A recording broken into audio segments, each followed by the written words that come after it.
I left Thanksgiving dinner carrying my father's cold command to go live in the streets. 10 minutes later, my phone buzzed in the dark silence of my car with a bank alert confirming a loan guarantee I never signed. Someone had forged my signature to save our family's golden child. They believed they had kicked me to rock bottom, completely unaware that I earned $25 million a year and could legally purchase the very ground they stand on. My name is Nora Collins. As I steered my rental car onto the winding, leaf-strewn pavement of Briarwood, a wealthy suburb just outside of Charlotte, North Carolina, I checked the dashboard clock. It was exactly 4 in the afternoon. I was on time, precise to the minute, yet I knew that the moment I walked through the front door of my childhood home, I would be late. In the Collins household, being on time was merely the absence of an error, never a cause for praise. My phone buzzed in the cup holder. It was a text from my mother. "Elaine, please do not park in the driveway. Graham brings his Porsche and we want the front to look presentable for the neighbors. Park down the street." I stared at the message. I earn roughly $25 million a year. My personal vehicle back in Chicago is a custom-engineered marvel that costs more than the combined value of every car currently sitting in my parents' driveway. Yet, here I was, obediently parking my nondescript rental sedan 3 houses down so I would not tarnish the visual aesthetic of the Collins family Thanksgiving. I turned off the engine and sat in the silence for a moment.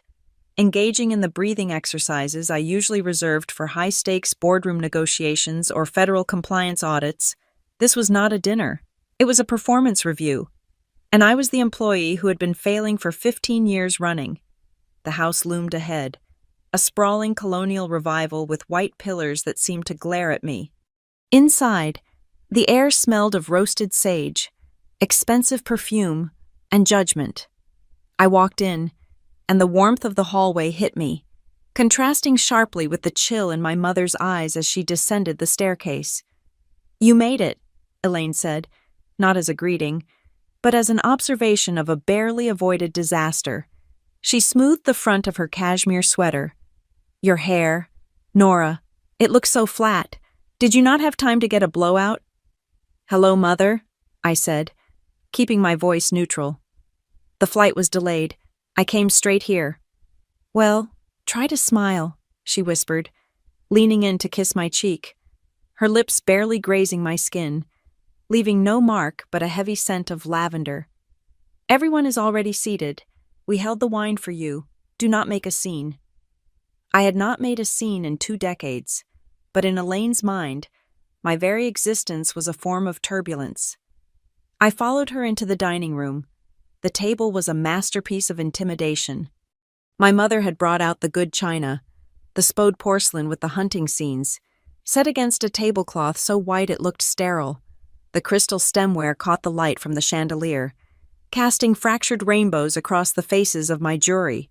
There was Uncle Mike, flushed and already on his second scotch, Aunt Sarah, whose eyes immediately dropped to my shoes to check for brand names, and of course, the centerpieces of the evening.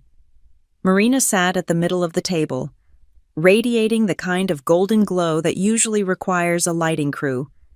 My younger sister was 29, 5 years my junior, and currently the sun around which this family orbited. She wore a silk dress in a shade of emerald that perfectly complemented her eyes. Beside her sat Graham Holt, her fiancé. Graham was a nice enough man in the way a golden retriever is nice, handsome in a generic, catalog model sort of way, with a smile that suggested he had never had a truly difficult day in his life. "Nora," Marina squealed. Though she did not stand up, she held out a hand, the diamond on her ring finger catching the light with a violent sparkle. "We were just talking about the wedding venues. Graham thinks the vineyard is too rustic, but I told him rustic is the new chic. What do you think?" "It sounds lovely," I said, taking the empty chair at the far end of the table, the spot usually reserved for children or unwanted guests. Graham just closed a massive deal. My father, Warren Collins, boomed from the head of the table. He did not say hello to me. He was carving the turkey with a surgical precision that bordered on aggressive. "Assistant Vice President of Sales.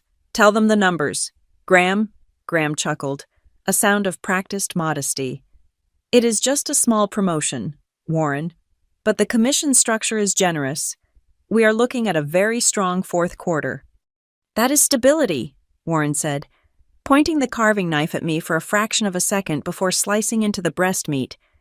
That is what a man does. He builds. The dinner commenced with the passing of plates. The atmosphere was thick, the tension tactile, like a wire pulled tight across the room at neck height. I focused on my plate, cutting my turkey into small, geometric squares. I knew the rhythm of these dinners. First came the exaltation of Marina, then the silent comparison, and finally, the dissection of Nora. Marina's firm just landed the account for that new luxury electric vehicle, Elaine announced, her voice pitching up to ensure Aunt Sarah heard every syllable. She is leading the entire PR strategy. Senior Vice President said she is the most promising talent they have seen in 10 years. Incredible, Aunt Sarah cooed, looking at Marina with adoration. You always were the creative one, Marina, the people person. Then, the inevitable pivot. Her eyes slid down the table to me. And Nora, are you still doing that computer thing? I paused, my fork halfway to my mouth. I run a company that provides fraud detection algorithms for 3 of the 5 largest banking institutions in the Western Hemisphere. My code protects the credit cards in their wallets right now. Yes, Aunt Sarah, I said softly. I am still in software. Software. Uncle Mike grunted, tearing at a bread roll. That is vague. Is it games, or like fixing websites when they crash? It is back-end infrastructure, I said, keeping it simple. Experience had taught me that explaining the complexities of algorithmic risk assessment only made them feel stupid, which in turn made them angry. It is technical. She works from home, Elaine interjected quickly. A pained smile plastered on her face. She said home the way one might say prison. In that apartment in Chicago, I keep telling her, Nora, you are 34 years old. You cannot live like a college student forever, staring at screens all day, ordering takeout. It is not a life. I cook for myself, Mother, I said. It is isolated, Marina added, her voice dripping with faux concern. She reached out and touched my hand, her palm cool and dry. We worry about you. Nora, really, Graham has a friend in corporate HR at his firm. They need IT people, to fix the printers and set up emails. It would be a real job. With benefits, Graham could get you an interview. The insult was so casual, so beautifully wrapped in charity, that I almost admired it. They were offering me a job fixing printers, a job I could buy the entire company to avoid doing. I am fine, Marina, I said, withdrawing my hand. My business is doing well. Business, my father scoffed. The word sounded like a curse in his mouth. He set down his wineglass hard enough to make the liquid jump. You call it a business. I call it hiding. You sit in a room typing nonsense that nobody understands, making scraps here and there, while your sister is out in the world, making a name for herself. Look at her. Look at this family. Warren, Elaine murmured. But she did not stop him. She never stopped him. She fed off it. No, Elaine, I am tired of pretending, Warren said, his face reddening. The alcohol was doing its work, stripping away the thin veneer of holiday civility. We sit here every year. We pretend Nora is just finding herself. She is 34 when I was 34. I had a mortgage, 2 kids, and a pension plan. What do you have, Nora? No husband, no children, no property, just secrets, and this arrogant silence. The table went dead quiet. The only sound was the clinking of Graham's fork against his plate, which he quickly stopped. I looked up at my father. I could have ended it right there. I could have pulled up my banking app on my phone and showed him the balance.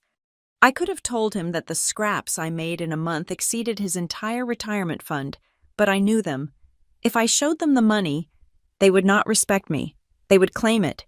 They would say they guided me to it. They would take credit for my success just as they took credit for Marina's. Or worse, They would guilt me into funding their lifestyles until I was dry. I am happy with my life. Dad, I said. My voice was steady, void of the emotion he wanted to provoke. Happy, he laughed, a harsh, barking sound. You look miserable. You look like a ghost at your own funeral. You come here, you drag down the mood with your gray clothes and your silent judgment. You think you are better than us? Is that it? I never said that. You do not have to say it, Aunt Sarah chimed in, emboldened by my father's rage. It is in your attitude. You act like you are too good to explain yourself to your own family.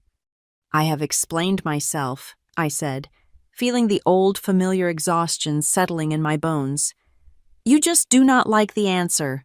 Because the answer is bullshit, Warren shouted. He stood up. The chair scraped violently against the hardwood floor. I am done with it. I am done supporting this charade. You want to be a mystery, fine. Be a mystery somewhere else. He pointed a shaking finger toward the front door. The gold signet ring on his pinky caught the candlelight. If you are going to be this stubborn, if you refuse to be a part of this family and live up to the standards we set, then you can leave. You are not a child anymore. Nora, I am done pretending you are going to amount to something. Warren, it is Thanksgiving, Elaine whispered. But she was looking at her plate, not at me. She was letting it happen. I do not care what day it is, Warren spat. I want her to understand reality. She thinks she can float through life. No. If you want to be a nobody, go do it outside. If you are so independent, go live in the streets. See how far your online business gets you when you do not have a family to fall back on. The air in the room was gone. Marina looked down, hiding a small, satisfied smirk behind her napkin. Graham looked at the ceiling. I placed my napkin on the table. I lined it up perfectly parallel with the edge of the placemat. I stood up. My legs felt strong. For the first time in years, the crushing weight of this house felt lighter. They had finally said it. They had finally severed the cord. If that is what you want, I said. My voice was so calm it surprised even me. It was the voice I used when firing a vendor who had breached contract. It is, Warren said, breathing heavily, his chest heaving. Go, and do not come back until you are ready to apologize and live a real life. I looked at my mother. She did not look up. I looked at Marina. She was studying her fingernails. Goodbye, I said. I turned and walked out of the dining room. I walked down the hallway, past the framed photos of Marina winning beauty pageants, past the empty spaces where my photos used to be. I opened the heavy oak front door and stepped out into the cool November evening. I did not slam the door. I closed it with a soft click. I did not cry.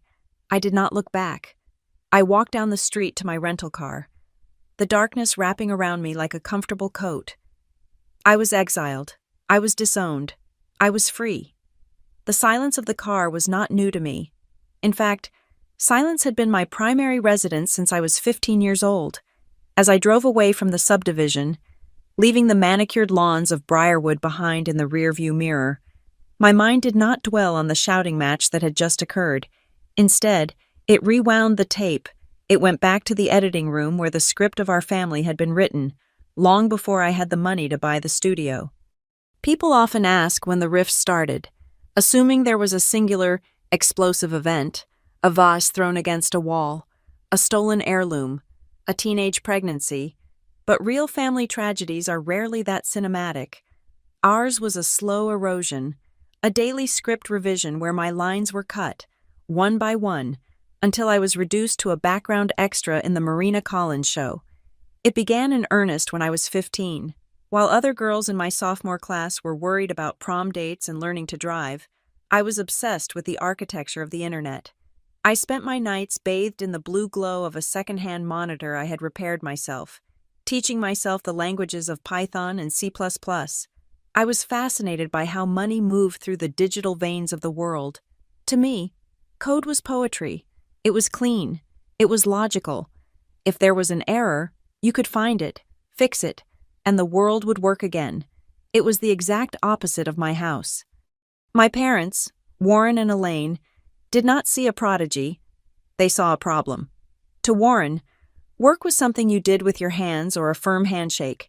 It was construction sites, blueprints, and loud meetings in steakhouses. To Elaine, work was social positioning. It was charity galas, board memberships, and knowing exactly which fork to use for the salad. My obsession with the digital world was, in their eyes, a petty trick. It was invisible, and in the Collins household, if it could not be shown off to the neighbors, it had no value. "Get off that machine, Nora," my mother would say, standing in the doorway of my bedroom, a look of mild disgust on her face, as if she had caught me picking my nose. "Mrs. Abernathy is coming over for tea. Come downstairs and try to look like a young lady. And for heaven's sake, do not talk about bandwidth." Then there was Marina. If I was the beta test, full of bugs and glitches, Marina was the product launch. By the time she was 12, 5 years my junior, she was already being groomed for stardom. While I was begging for $70 to buy a new RAM stick, my parents were dropping $4,000 on Marina's summer etiquette courses in Switzerland. They hired consultants to craft her extracurricular profile before she even started high school. She had violin lessons she hated, tennis camps she was mediocre at, and public speaking coaches who taught her how to laugh without making a sound. I watched this from the shadows of the upstairs landing. I saw how they polished her. I saw how my father's eyes lit up when Marina recited a poem for his business partners, while he would glaze over if I tried to explain how I had just encrypted a file system. "Nora is just internal," my mother would apologize to guests, waving a hand dismissively in my direction. "Marina is our sunshine. She is the one who connects." The narrative was being set in stone. Marina was the protagonist. I was the foil. I was the dark background necessary to make her light seem brighter. By the time I was 18, the dynamic was irreversible. I received a scholarship to a prestigious state university for computer science. It was a full ride, based entirely on academic merit. I remember bringing the letter to the dinner table, feeling a rare spark of pride. I placed it next to my father's scotch glass.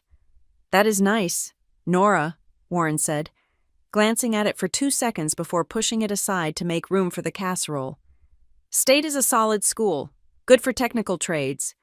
10 minutes later, Marina announced she had been given the lead solo in the middle school choir. The table erupted. My mother actually cried tears of joy. My father opened a bottle of champagne. Even though Marina was too young to drink it, the scholarship letter was eventually used as a coaster for the water pitcher. That night, I realized that in their economy, my currency was counterfeit. I went to university, but I felt suffocated. The curriculum was too slow. Trapped in theory while the real world of e-commerce was exploding in real time. I saw holes in the systems everywhere. I saw how easy it was to trick payment gateways, how vulnerable the average consumer was to identity theft. I started writing patches, small scripts to plug these holes. Then I started building a platform. In my sophomore year of college, I made my first $100,000. I did not tell a soul.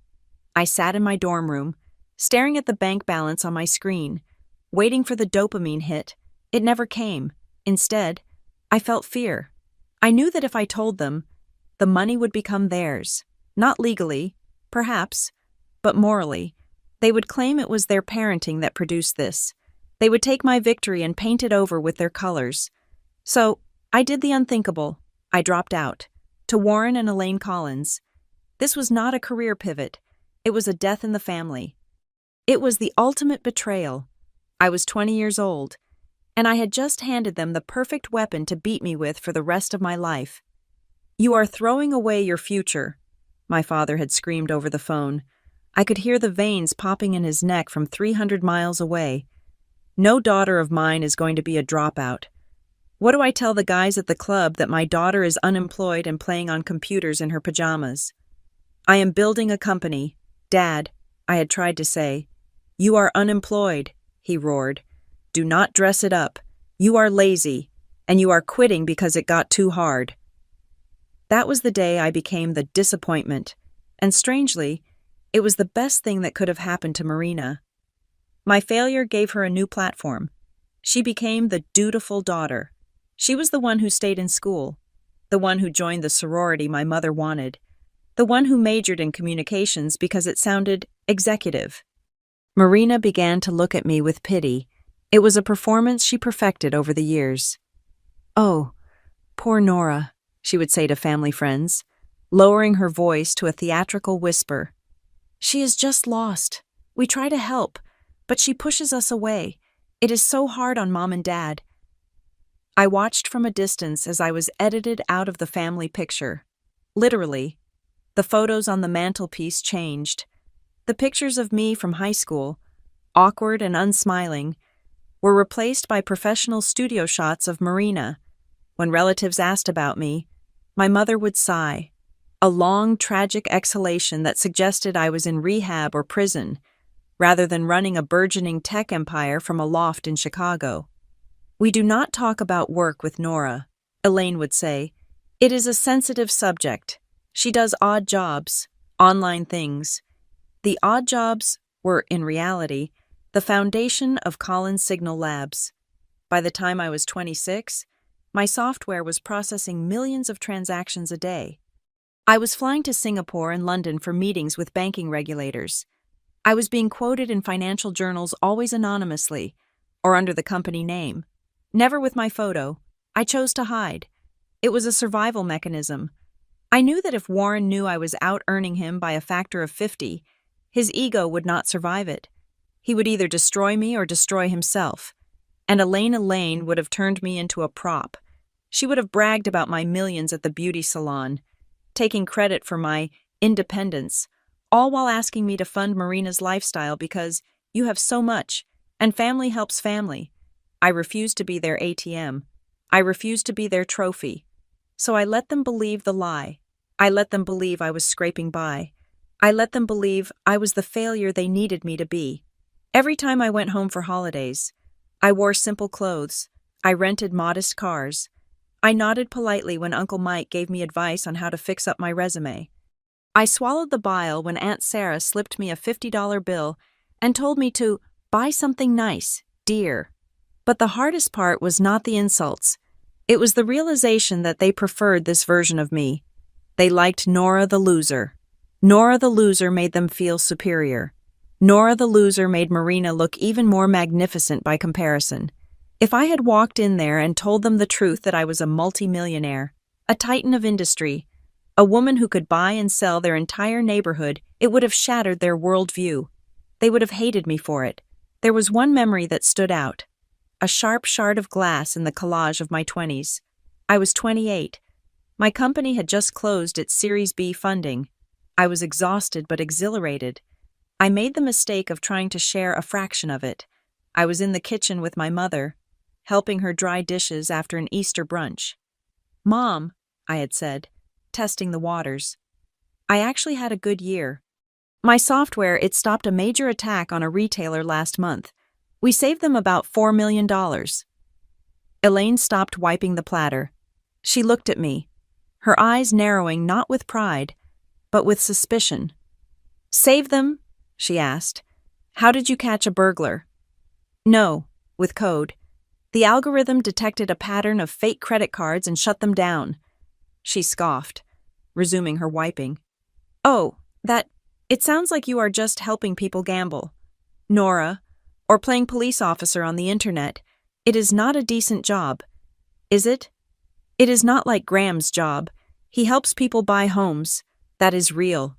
That is noble. It is a real business. Mom, I have employees. Freelancers do not count as employees." "Nora," she snapped, "stop trying to make it sound bigger than it is. It is embarrassing. Just be quiet about it. Okay, Aunt Sarah is worried you are involved in something illegal. Just tell everyone you are doing data entry. It sounds safer." That was the moment the door closed forever. I realized then that I did not lack achievement. I lacked permission. I lacked the permission to be the hero of my own story, because that role had already been cast, and I was not the right type. So I retreated. I went back to Chicago, back to my glass tower, back to the world where I was respected, feared, and valued, and I left them in their small, perfect world, where Marina was the princess, and I was the cautionary tale. But as I drove through the night, leaving the "go live in the streets" command echoing in my ears, I realized that the script had changed. They had pushed the narrative too far. They had mistaken my silence for weakness. They had mistaken my withdrawal for defeat. They thought they had written me out of the show. They didn't know that I owned the network. The dashboard of my rental car glowed green. I thought about the text message regarding the loan. My sadness began to calcify into something harder, something sharper. For 18 years, they had told me I was nothing. They had erased me. But you cannot erase a signature on a bank document. That leaves a trail. And if there was one thing Nora Collins knew how to do better than anyone else on earth, it was tracking a trail of fraud back to its source. I gripped the steering wheel. The time for hiding was over. The time for playing dead was finished. They wanted a villain, fine, but they had forgotten one crucial detail about the villain in a family drama. The villain is usually the only one who knows where all the bodies are buried, and I had a shovel made of $25 million a year. Chicago has a way of stripping the sentimentality out of you. The wind that whips off the lake in late November does not care about your feelings. It demands you put on a coat and keep moving. That is why I live here. My apartment is on the 42nd floor of a glass needle overlooking the Chicago River. It is a space of aggressive minimalism, polished concrete floors, Italian leather furniture in shades of slate and charcoal, and a wall of windows that frame the city like a living circuit board. I bought it in cash 3 years ago. The listing agent had looked at my hoodie and sneakers and asked if I wanted to see the rental units on the lower floors. I simply handed him a bank letter. He stopped asking questions after that. I landed at O'Hare at midnight, leaving the suffocating humidity of North Carolina behind. My driver, a quiet man named Elias, who knows better than to make small talk, was waiting. By 1 a.m, I was standing in my living room with a glass of sparkling water, looking down at the city. This is the life Nora Collins actually leads. My parents think I do things online. In reality, I am the founder and majority shareholder of Collins Signal Labs. We do not just do things, we operate the invisible shield that protects global commerce. When you buy a pair of limited edition sneakers at 3 a.m, or when a massive ticket vendor releases seats for a stadium tour, my algorithms are the ones deciding if you are a human fan or a bot farm in Eastern Europe trying to scalp the inventory. I sat down at my desk, a sprawling slab of reclaimed walnut that cost more than the Honda Civic I drove in college. I woke my monitors. The screens flooded the dark room with streams of data. My dashboard showed the live metrics. Transaction volume for the last 24 hours, $42 million processed through our gateways. Fraud attempts blocked 11,402. My cut: I operate on a software-as-a-service model with a tiered licensing fee, plus a fractional percentage of the fraud value I save for my enterprise clients. It adds up. Last fiscal year, my personal take-home income, after taxes and operational costs, hovered just around $25 million. I am not wealthy in the way my father understands wealth. I do not have a country club membership. I do not drive a car with a loud exhaust to announce my arrival. I am wealthy in the way that matters. I have absolute autonomy. I have a team of 60 engineers and data scientists spread across 4 time zones. They know me as NC, the boss who replies to Slack messages at all hours and catches errors in their code that they stared at for days without seeing. I checked the overnight logs. A luxury handbag retailer in Paris had been hit by a credential stuffing attack. My system had identified the velocity of the login attempts, cross-referenced the IP addresses with a known blacklist I maintain, and locked the attackers out in under 4 seconds. I typed a quick note to my CTO, good catch on the Paris node. Let us tighten the latency threshold by 2% for the Black Friday traffic. This was my world. Here, I was a god. Here, I was not the disappointing daughter with the flat hair. I was the architect of safety for Fortune 500 companies. People often ask, usually the few friends I have allowed inside my circle, why I hide it. Why not drive a Ferrari up my parents' driveway and watch their jaws hit the pavement? It is a seductive thought. But I know Warren and Elaine Collins. I know them better than they know themselves.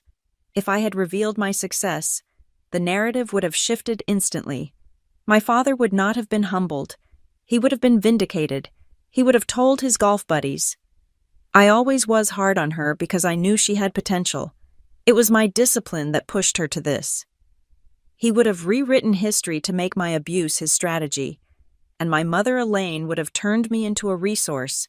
I would have become the family bank. Marina's wedding would have suddenly upgraded from a vineyard to a castle in France. Nora can handle it, they would say. It is the least she can do for the family. I would have been stripped of my personhood and reduced to a line of credit. Worse, they would have used my success to elevate Marina. Nora provides the money, but Marina provides the heart, they would whisper. I would be the cold ATM machine in the corner, while Marina remained the golden child. Now just a better funded one. I refused to give them that satisfaction. I refused to let my hard work become their social currency.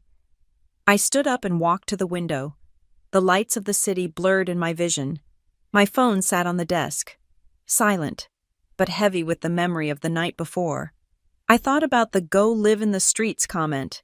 It was dramatic, theatrical, designed to hurt. But what gnawed at me, what made my chest feel tight even here in my fortress of solitude, was not my father's shouting. It was the silence of everyone else. I replayed the dinner in my head. Uncle Mike chewing his turkey, Aunt Sarah checking her reflection in her spoon, Graham sipping his wine. Not one of them had said, "Warren, that is too far." Not one of them had said, "She is your daughter. Let us calm down." They had all continued eating. That was the betrayal. The active malice of my parents I could handle. I had built calluses against that for years. But the passive consensus of the extended family, that was a different kind of knife. It confirmed what I had always suspected to them. I was expendable. I was a broken part of the machine that they were all too happy to discard if it meant keeping the peace with Warren and Elaine. I needed to do something to cleanse the toxicity from my system. I opened a new browser tab and logged into my banking portal. I navigated to the standing orders. Every month, for the past 6 years, I have transferred $50,000 to a nonprofit organization called the Open Door Initiative. They provide transitional housing and job training for homeless youth in the greater Chicago area. I am their largest single donor, but my name appears on no plaques. I donate through a blind trust. I stared at the confirm transfer button. My father had told me to go live in the streets. He used homelessness as a threat, as a weapon to terrify me into submission. He saw the loss of shelter as the ultimate failure. I clicked the button. The money vanished from my account and appeared in theirs. I was not living in the streets. I was paying to get people off them. It was a private rebellion, a way of proving to the universe, if not to him, that his worldview was fundamentally broken. He used fear to control. I used money to liberate. I tried to get back to work. I had a compliance report to review for a client in the European Union. I pulled up the document, but the words swam before my eyes. Every time I blinked, I saw my mother's face at the dinner table. I saw the way she had looked at Marina with a hunger, a desperate need to be associated with her shine. And I saw the way she looked at me as if I were a stain on the tablecloth that she could not quite scrub out. I felt 16 again. I felt like the girl in the oversized hoodie, hacking into the school network just to see if I could, desperate for someone to notice that I was smart, that I was special, even if I was not pretty or charming. I shook my head, physically trying to dislodge the memory. "You are 34, I said aloud to the empty room. "You are a CEO. You are safe." But the child inside me was not safe. She was still standing in that dining room, waiting for someone to defend her. My hand drifted to my phone again. It was a masochistic impulse, the digital equivalent of pressing on a bruise to see if it still hurts. I opened Instagram. I did not follow Marina. I had muted her years ago. But her profile was public. Of course it was public. Marina did not believe in privacy. She believed in audience engagement. There it was, posted 2 hours ago, a photo of the family at the Thanksgiving table. The lighting was perfect. likely filtered to enhance the warm tones of the turkey and the sparkle of the crystal. My father was at the head, looking statesmanlike and proud. My mother was leaning into him, smiling her practiced, society wife smile. Marina and Graham were in the foreground, looking like a couple from a bridal magazine advertisement. Even Aunt Sarah and Uncle Mike were beaming in the background. The caption read, "So grateful for the ones who truly matter. Family is not just about blood. It is about showing up. Blessed to be surrounded by so much love and support. Thanksgiving, family. First, blessed future." Mrs. Holt. I zoomed in. The empty chair where I had been sitting was cropped out. They had not just let me leave, they had erased me. I was not in the photo. I was not in the caption. I was not even a shadow in the background. In the narrative Marina was broadcasting to her 4,000 followers. The Collins family was a perfect, cohesive unit. I was a glitch that had been patched out in the latest update. A coldness settled over me. It started in my stomach and spread to my fingertips. It was different from the anger I had felt in the car. Anger is hot. It burns and it passes. This was ice. This was permanent. For years, I had stayed silent to protect myself. I thought that by not engaging, I was taking the high road. I thought that by hiding my success, I was avoiding their toxicity. But looking at that photo, I realized I had it backward. My silence did not protect me. My silence gave them permission. My silence allowed them to curate the exhibit of my life. By not telling my story, I had handed them the pen and allowed them to write me as the villain, the failure, the ghost. If I stayed silent now, after what they had done, after the loan notification that was currently burning a hole in my email inbox, I would be complicit in my own destruction. They wanted to pretend I did not exist, fine. But they were about to learn that you cannot simply crop out reality. I closed the app. I tossed the phone onto the leather sofa. I turned back to my monitors. The code on the screen looked different now. It was no longer just a tool for commerce. It was a weapon. It was a system of logic and accountability in a world that lacked both. I was done being the daughter who sought approval. I was done being the sister who stepped aside. My father had told me to learn about the real world. He had no idea that I owned the real world. And now, I was going to introduce him to the landlord. I minimized the work dashboard and opened a new window.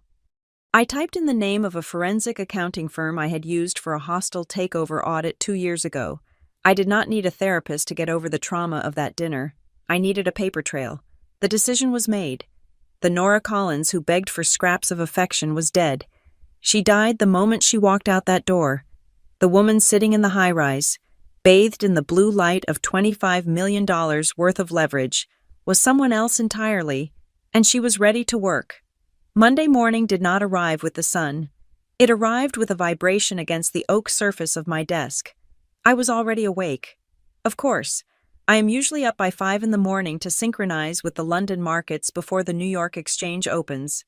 I had a cup of black coffee in my hand and 3 monitors humming with the calming blue data of real-time fraud analytics. The world of numbers was steady. It was predictable. Then my personal phone lit up. It was a text from my cousin Tessa. Tessa lives 2 towns over from Briarwood. She is the kind of person who starts sentences with, "I am only telling you this because I care," which is universal code for, "I am about to enjoy destroying your day with gossip."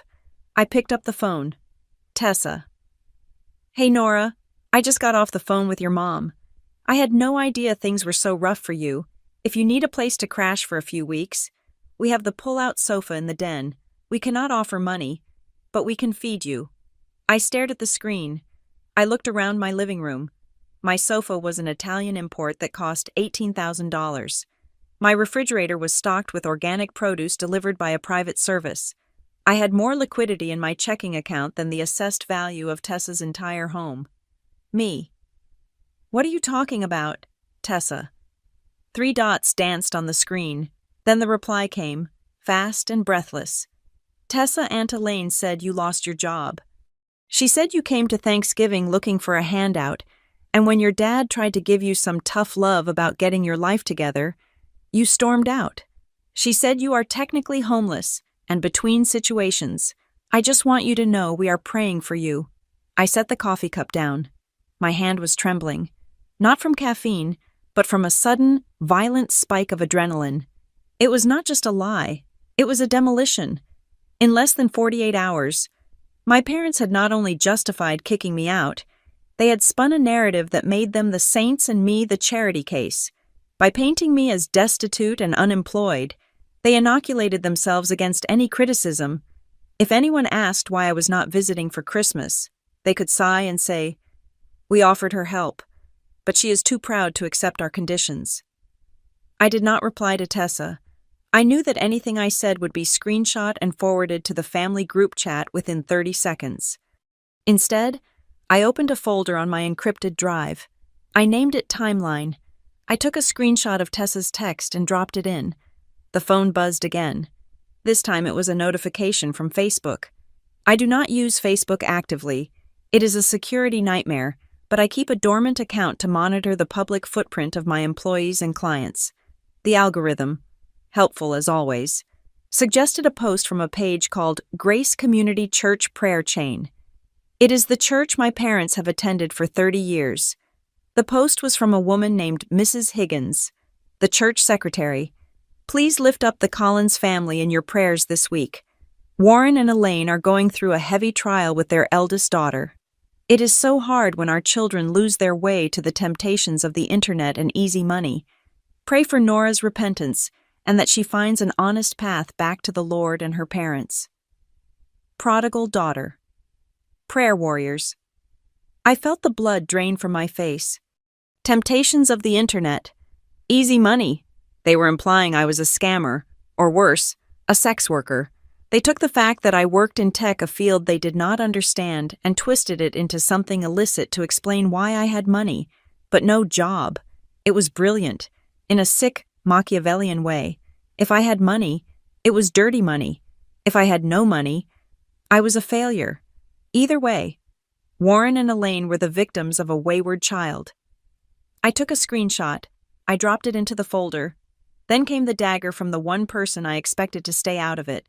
I opened Instagram. I went to the profile of one of Marina's bridesmaids, a girl named Kayla who had never liked me. She had posted a story. It was a video of Marina trying on wedding veils, looking angelic and tearful. The text over the video read, "So strong. Even with her sister having a mental break and trying to ruin her engagement season, she still shines. Some people just refuse to grow up. We love you.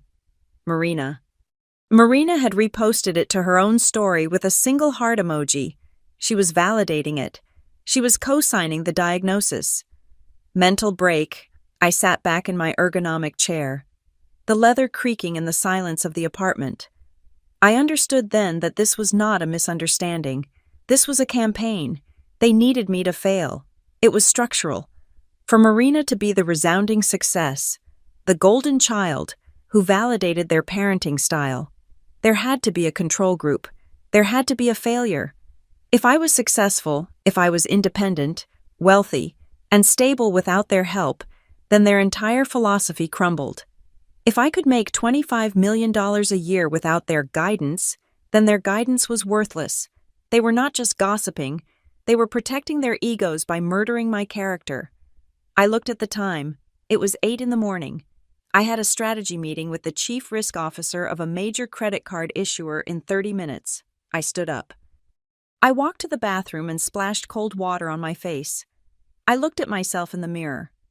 I did not look like a woman having a mental break. I looked like a woman who was done bleeding. I put on my blazer. I sat back down at my desk. I opened the video conference link. "Good morning, Nora," the client said, his face filling one of my screens. "Ready to discuss the Q4 projection?" "Absolutely," I said. My voice was steady, crisp, authoritative. "I have analyzed the transaction volume from the weekend. We are seeing a 3% uptick in synthetic identity fraud originating from IP addresses in Eastern Europe. I recommend we tighten the velocity filters on new account creations." As I spoke, explaining complex algorithmic defenses. My phone continued to light up in my peripheral vision. Ding. A message from an old high school friend I had not seen in 10 years. Hey, heard you're back in town and things are tough. Let me know if you need to talk. Ding. A notification from LinkedIn. Someone from my hometown viewed my profile. Ding. An email from my mother. I paused the presentation for a microsecond, just long enough to glance at the subject line. Subject, we are still here for you. I did not open it. I knew what it would say. It would be a masterpiece of gaslighting.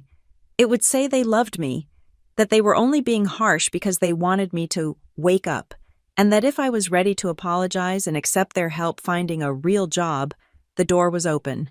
I finished the meeting. I closed the deal. I secured a contract extension worth $2 million in annual recurring revenue, and then I went back to the folder. I spent the afternoon archiving everything. I saved the voicemails. I downloaded the chat logs. I used a tool to scrape the metadata from the photos they posted. I was building a repository of their aggression. But as the sun began to set over Chicago, painting the river in shades of bruised purple and gray, my emotion shifted. The sharp sting of betrayal began to cool into something heavier, denser. It turned into suspicion. They were lying about my employment. They were lying about my housing status. They were lying about my mental health. They were telling the world I was desperate. Why desperate people are useful. Desperate people are expected to make mistakes. Desperate people are expected to need money. A cold thought struck me. If they were convincing the world that I was financially ruined and mentally unstable, they were creating a cover story. If something happened, if my name was used, if my credit was accessed, who would believe the unemployed, homeless, mentally unstable daughter over the pillar of the community father? I had spent my entire career anticipating fraud. I knew how fraudsters thought. They set the stage before they executed the play. They lowered the victim's credibility so that when the theft happened, the victim looked like the problem. Was I just being paranoid? Was this just family drama? Or was it social engineering? I opened my personal email inbox, the one I rarely used for business, the one my parents had on file. I scrolled past the promotional offers and the newsletters, and then I saw it. It had arrived at 6:38 in the morning. It was sitting there, innocuous and deadly, buried between a recipe newsletter and a sale alert from a shoe store. The subject line was generic, the kind of thing you usually delete without thinking. Subject urgent verification, required for loan application 88204B. I froze. My cursor hovered over the line, my heart, which had been beating a steady rhythm all day. Missed a beat. I do not apply for loans. I buy everything in cash. I have zero debt. My credit score is perfect because I never use it for anything other than leverage on corporate assets, which are handled by my CFO, not through my personal Gmail. I clicked the email. It was from a small regional bank in North Carolina, a bank located 3 miles from my parents' house. Dear Ms. Collins, we are writing to confirm the final guarantor details for the secured home improvement and business expansion loan. As the co-signer listed on the primary application with Mr. Warren Collins and Mrs. Elaine Collins, we require a final digital confirmation of your current address to release the funds.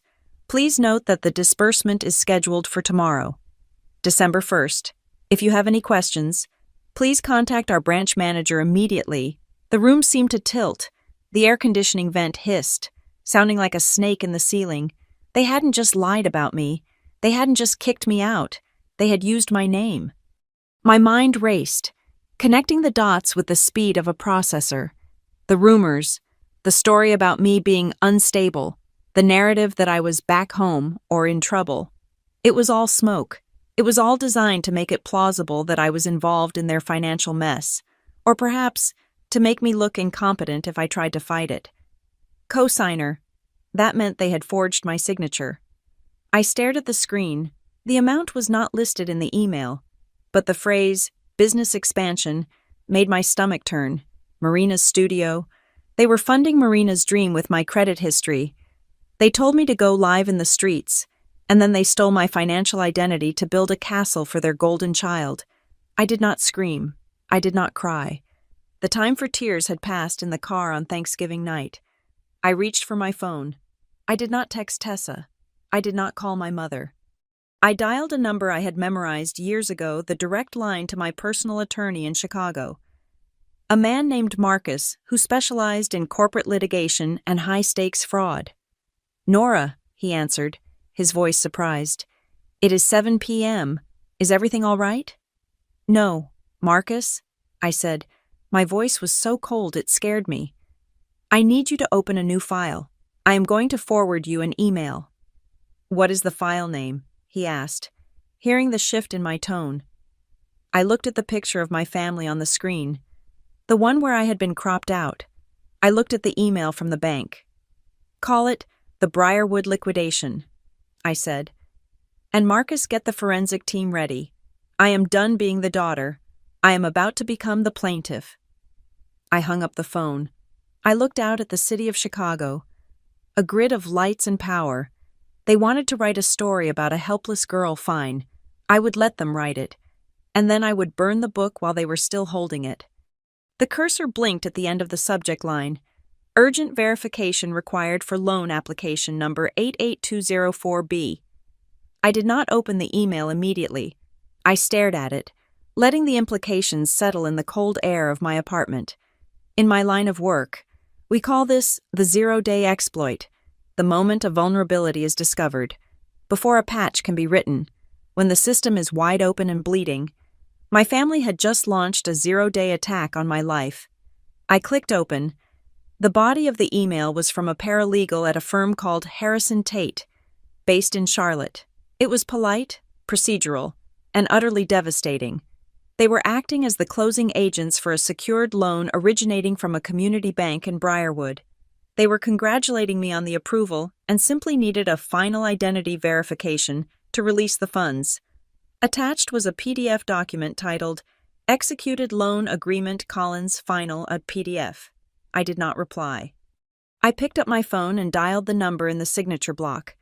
It was 6:45 in the morning in Chicago, which meant it was 7:45 in North Carolina. Banks were not open, but law firms often had early risers. "Harrison Tate, this is Brenda," a cheerful voice answered on the second ring. "Good morning, Brenda," I said. My voice was a flat line. I stripped away all inflection, all emotion. I became the algorithm. "This is Nora Collins.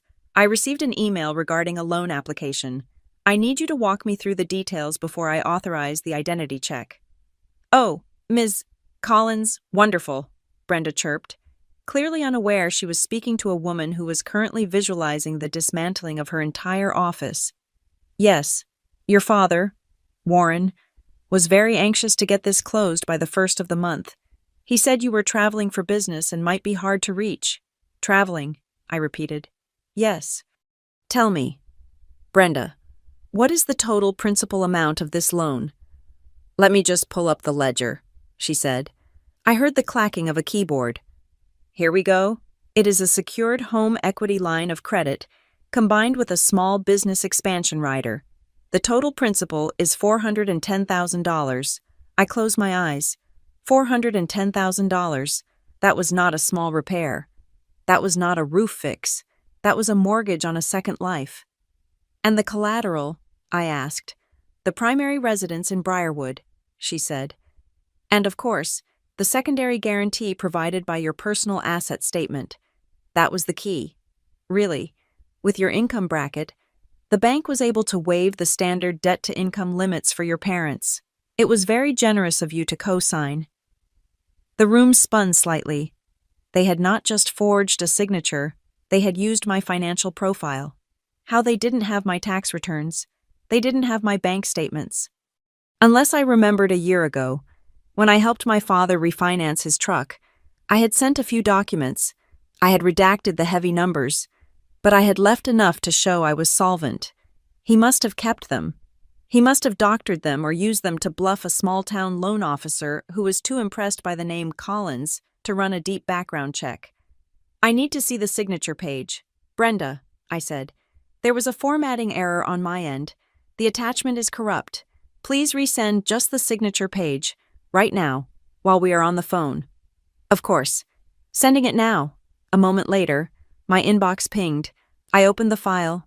There they were. Warren Collins, in his heavy, blocky scrawl. Elaine Collins, in her loops and swirls. And below them, on the line marked Guarantor, was a signature that read, Nora Collins. I zoomed in until the pixels fragmented. It was good. I had to give them that. It was very, very good. It looked like the signature I used on my driver's license when I was 21. It had the same sharp slant to the right. It had the same crossed A. To a layman, or a tired bank clerk, it was a match. But I am not a layman. I analyze patterns for a living. I looked at the pressure points. When I sign my name, I lift the pen slightly between the L and the I in Collins. It is a microscopic habit, a muscle memory twitch. This signature did not have the lift. The line was continuous, dragged with a heavy hand, as if the person signing it was trying too hard to maintain the flow. And the C, my C curls inward at the bottom. This C flared out. It was Marina.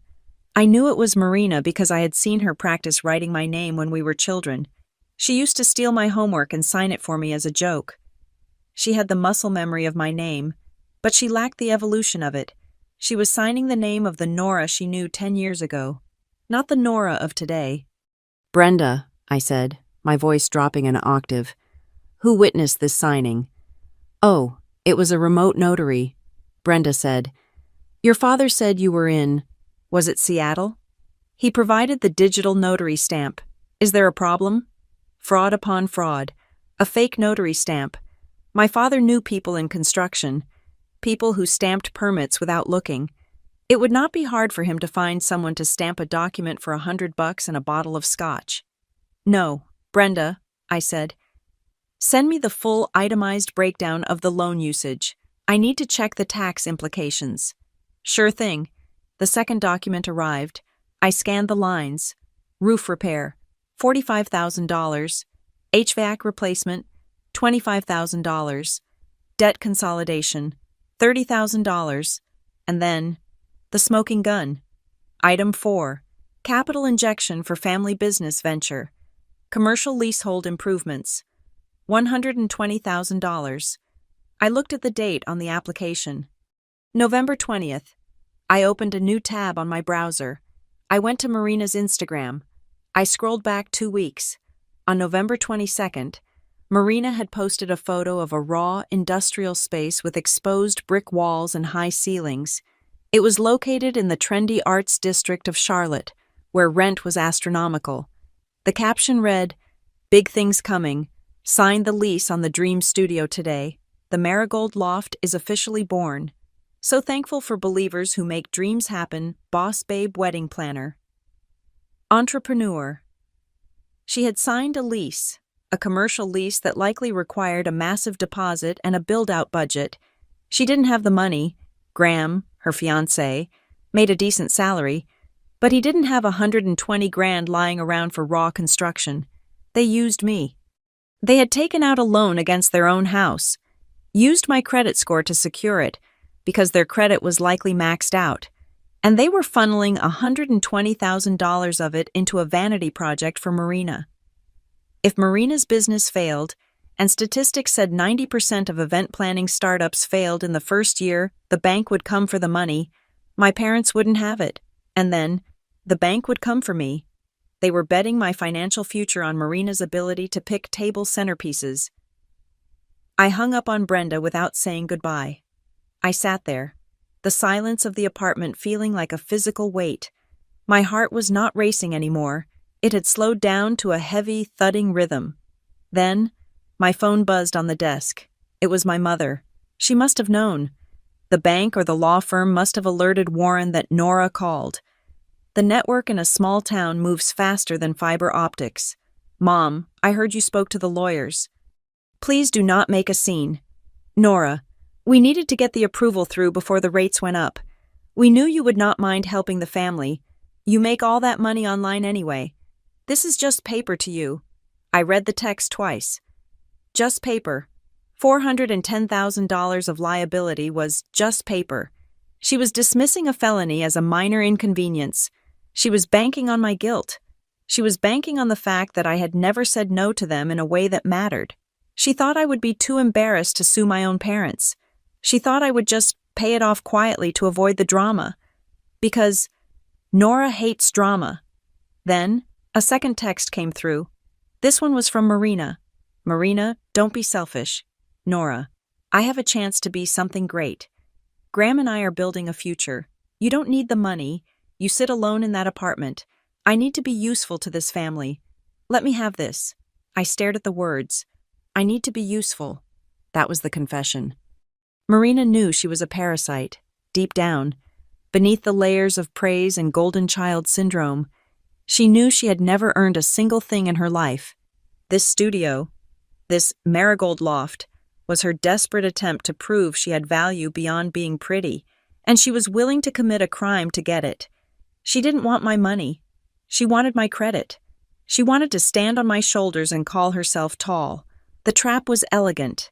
If I screamed and shouted, if I called them and threatened them, they would record the calls. They would play them for the relatives. Look how unhinged Nora is. We try to include her in a family investment and she threatens us. If I simply refused to pay, the bank would sue me. I would have to prove forgery in court. That would mean dragging my parents into a criminal investigation. My parents would cry on the stand. They would say I gave verbal permission. They would say I was lying. It would be a messy, public, he said, she said, that would drag on for years. And if I did nothing, if I let it slide, I would be on the hook for nearly $500,000.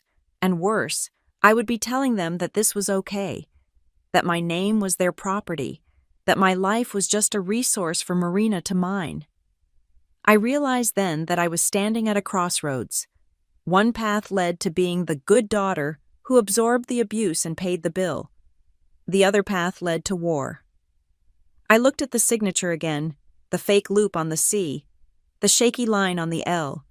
I remembered the dinner. Go live in the streets. They were willing to make me homeless, but they were perfectly happy to use my name to build a home for Marina's business.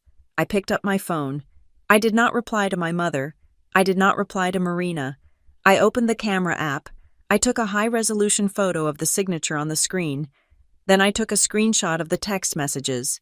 I opened a new email draft. This one was not to my family. It was to Marcus, my attorney. Subject update. Evidence of identity theft. Marcus. Attached are the loan documents I just received. The signature is a forgery. The witnesses are likely falsified. The beneficiaries of the fraud are Warren Collins, Elaine Collins, and Marina Collins. Do not contact the bank yet. We are not going to stop the loan. We are going to let the funds disperse.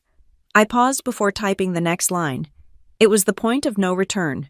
Once the money hit their account, the crime was consummated. Attempted fraud is one thing. Completed wire fraud is another. Let the money hit their account. I want the transaction log to show they received the funds. I want the paper trail to be absolute.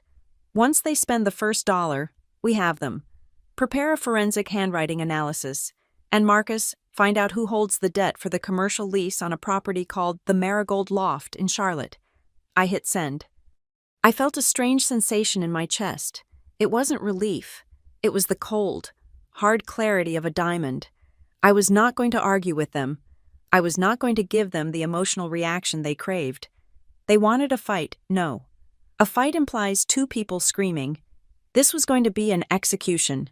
I looked at Marina's text one last time. You don't need the money. You are right, Marina, I whispered to the empty room. I do not need the money. I turned off my phone screen. The reflection of my face was dark against the black glass. This is not about money, I said. This is not an insult.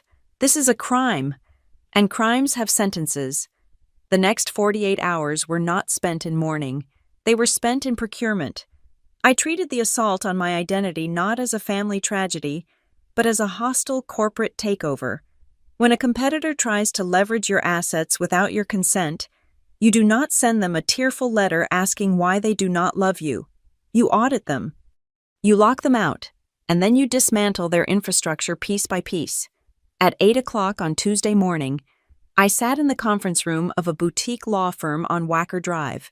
Across from me sat Marcus, my personal attorney, and a woman named Elena, a forensic financial litigator who specialized in high net worth identity theft.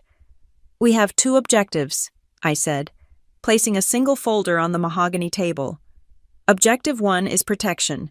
We need to ensure that when this loan inevitably defaults, my assets are ring-fenced. Objective 2 is acquisition. I want to know exactly why they needed this money, and I want to know it before the bank does." Elena opened the folder.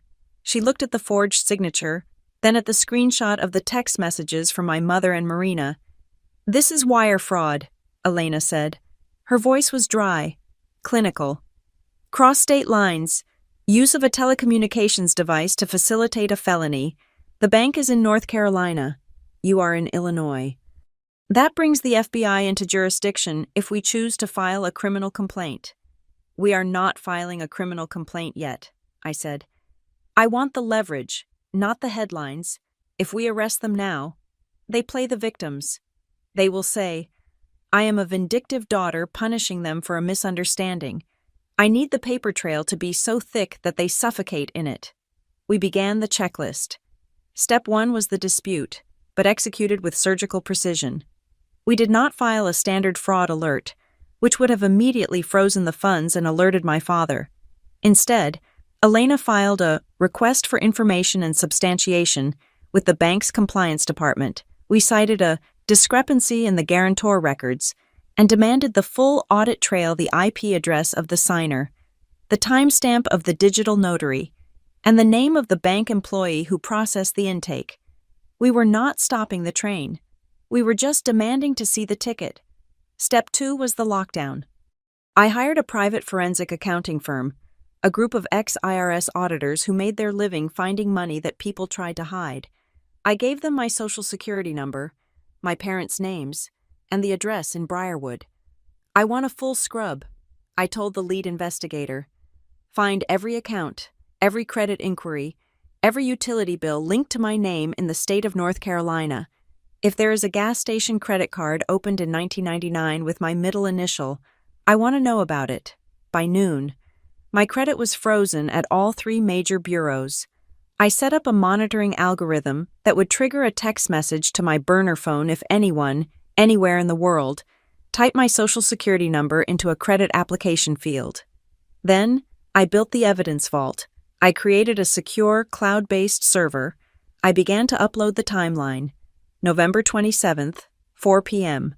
The dinner, the eviction. November 29th, 10 a.m. The rumors begin. Tessa's text about my unemployment. November 29th, 2 p.m. The church prayer chain post about my mental instability. November 30th, 6:38 a.m. The loan approval email. When I laid it out chronologically, the malice was breathtaking.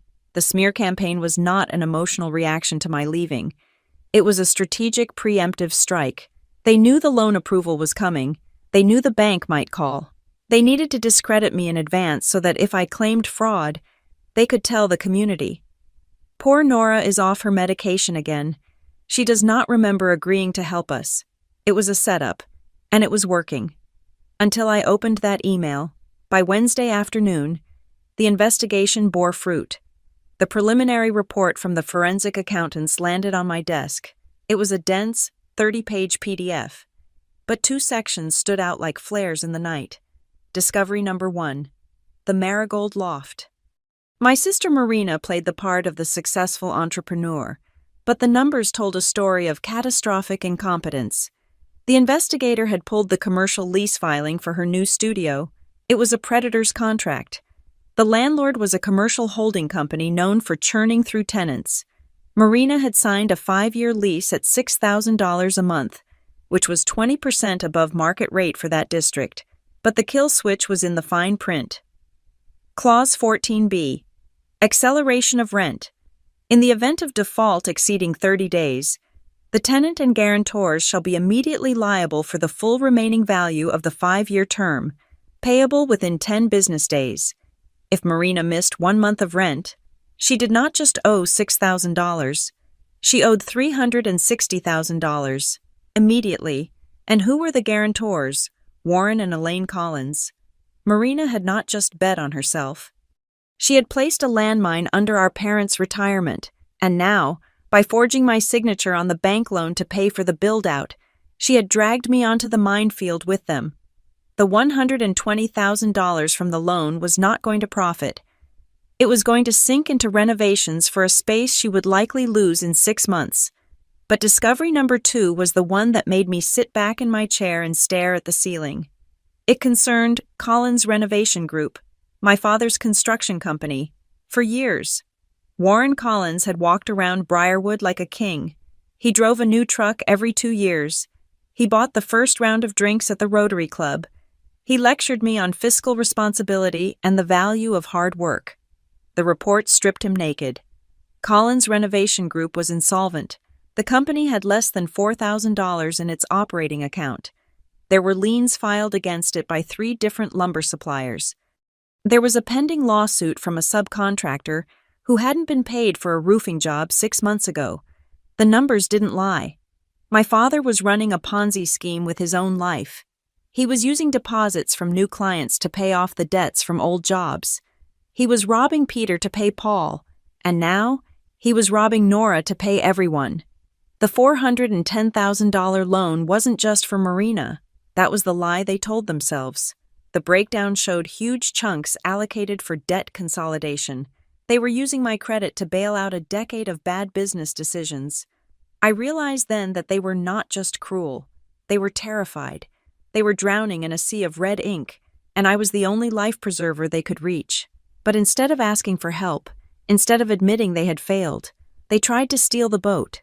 They had hung the future of the entire family, the house, the business, the studio, their reputation on a single thread named Nora.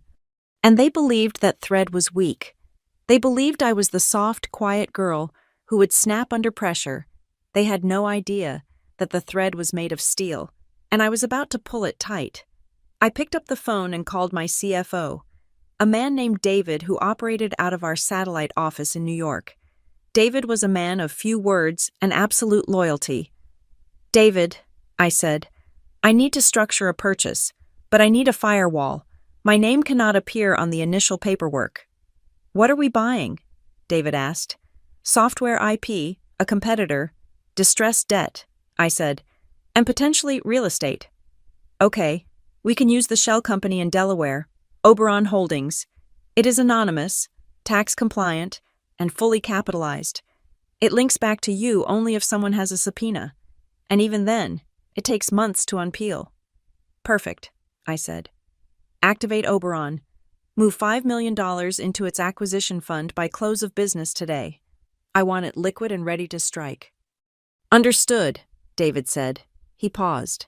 "Is this for the hostile takeover you mentioned last quarter?" "In a way," I said. "We are going to acquire some liabilities that are currently being mismanaged." I hung up. Oberon, the King of Shadows. It was a fitting name. I looked at the whiteboard in my office. I had drawn a diagram of the trap. The bank held the loan. The landlord held the lease. The suppliers held the liens. My parents and Marina were in the middle, dancing and smiling, pretending they were the royalty of Briarwood, completely unaware that 3 different wolves were circling them, and now a 4th wolf had entered the clearing, a wolf that looked like a shell company. I was not going to scream at them. I was not going to send angry texts. I was going to wait. I was going to let them spend the money. I was going to let them paint the walls of the Marigold loft. I was going to let my father pay off his lumber supplier and think he had gotten away with it. I needed them to feel safe. I needed them to feel like their plan had worked. Because the fall is only fatal if you're standing at the very top. My phone buzzed again. It was a notification from the bank monitoring service. Alert: large transaction detected. Account ending in 8804. Incoming wire transfer, $410,000. The money had landed. The crime was complete. I walked over to the window and looked down at the Chicago River, churning dark and cold between the skyscrapers. I felt a profound sense of calm. The girl who cried in the rental car was gone. The woman standing here was a CEO executing a strategy. I opened the folder on my computer labeled The Briarwood Liquidation and moved the status of the first item from pending to active. I did not hate them anymore. Hate is messy. Hate implies you still care about their opinion. I felt something far more dangerous. I felt like a creditor, and collections were about to begin. December arrived in Chicago not with snow, but with a biting, gray frost that sealed the city in ice. It was the kind of cold that kept people indoors, huddled near heaters. But I was standing on the precipice of something that made my blood run hot. I am a limited partner, or LP, in several high-risk, high-reward investment funds. When you have the kind of capital I have, you do not just leave it in a savings account earning a pittance, you put it to work. One of my most aggressive positions is with a boutique firm in New York called Blackwood Distressed Assets. They specialize in buying toxic debt loans that banks have given up on, leases that are about to default, and financial liabilities that are dragging down balance sheets. They buy these bundles for pennies on the dollar, restructure them, and turn a profit. It is a brutal business, often called vulture capitalism, but it is efficient. On Thursday morning, I received the quarterly alpha list from the fund manager. This is a confidential spreadsheet sent only to the top-tier investors, detailing the new tranches of debt the fund was preparing to acquire before the fiscal year closed. I opened the file on my third monitor, sipping a cup of green tea.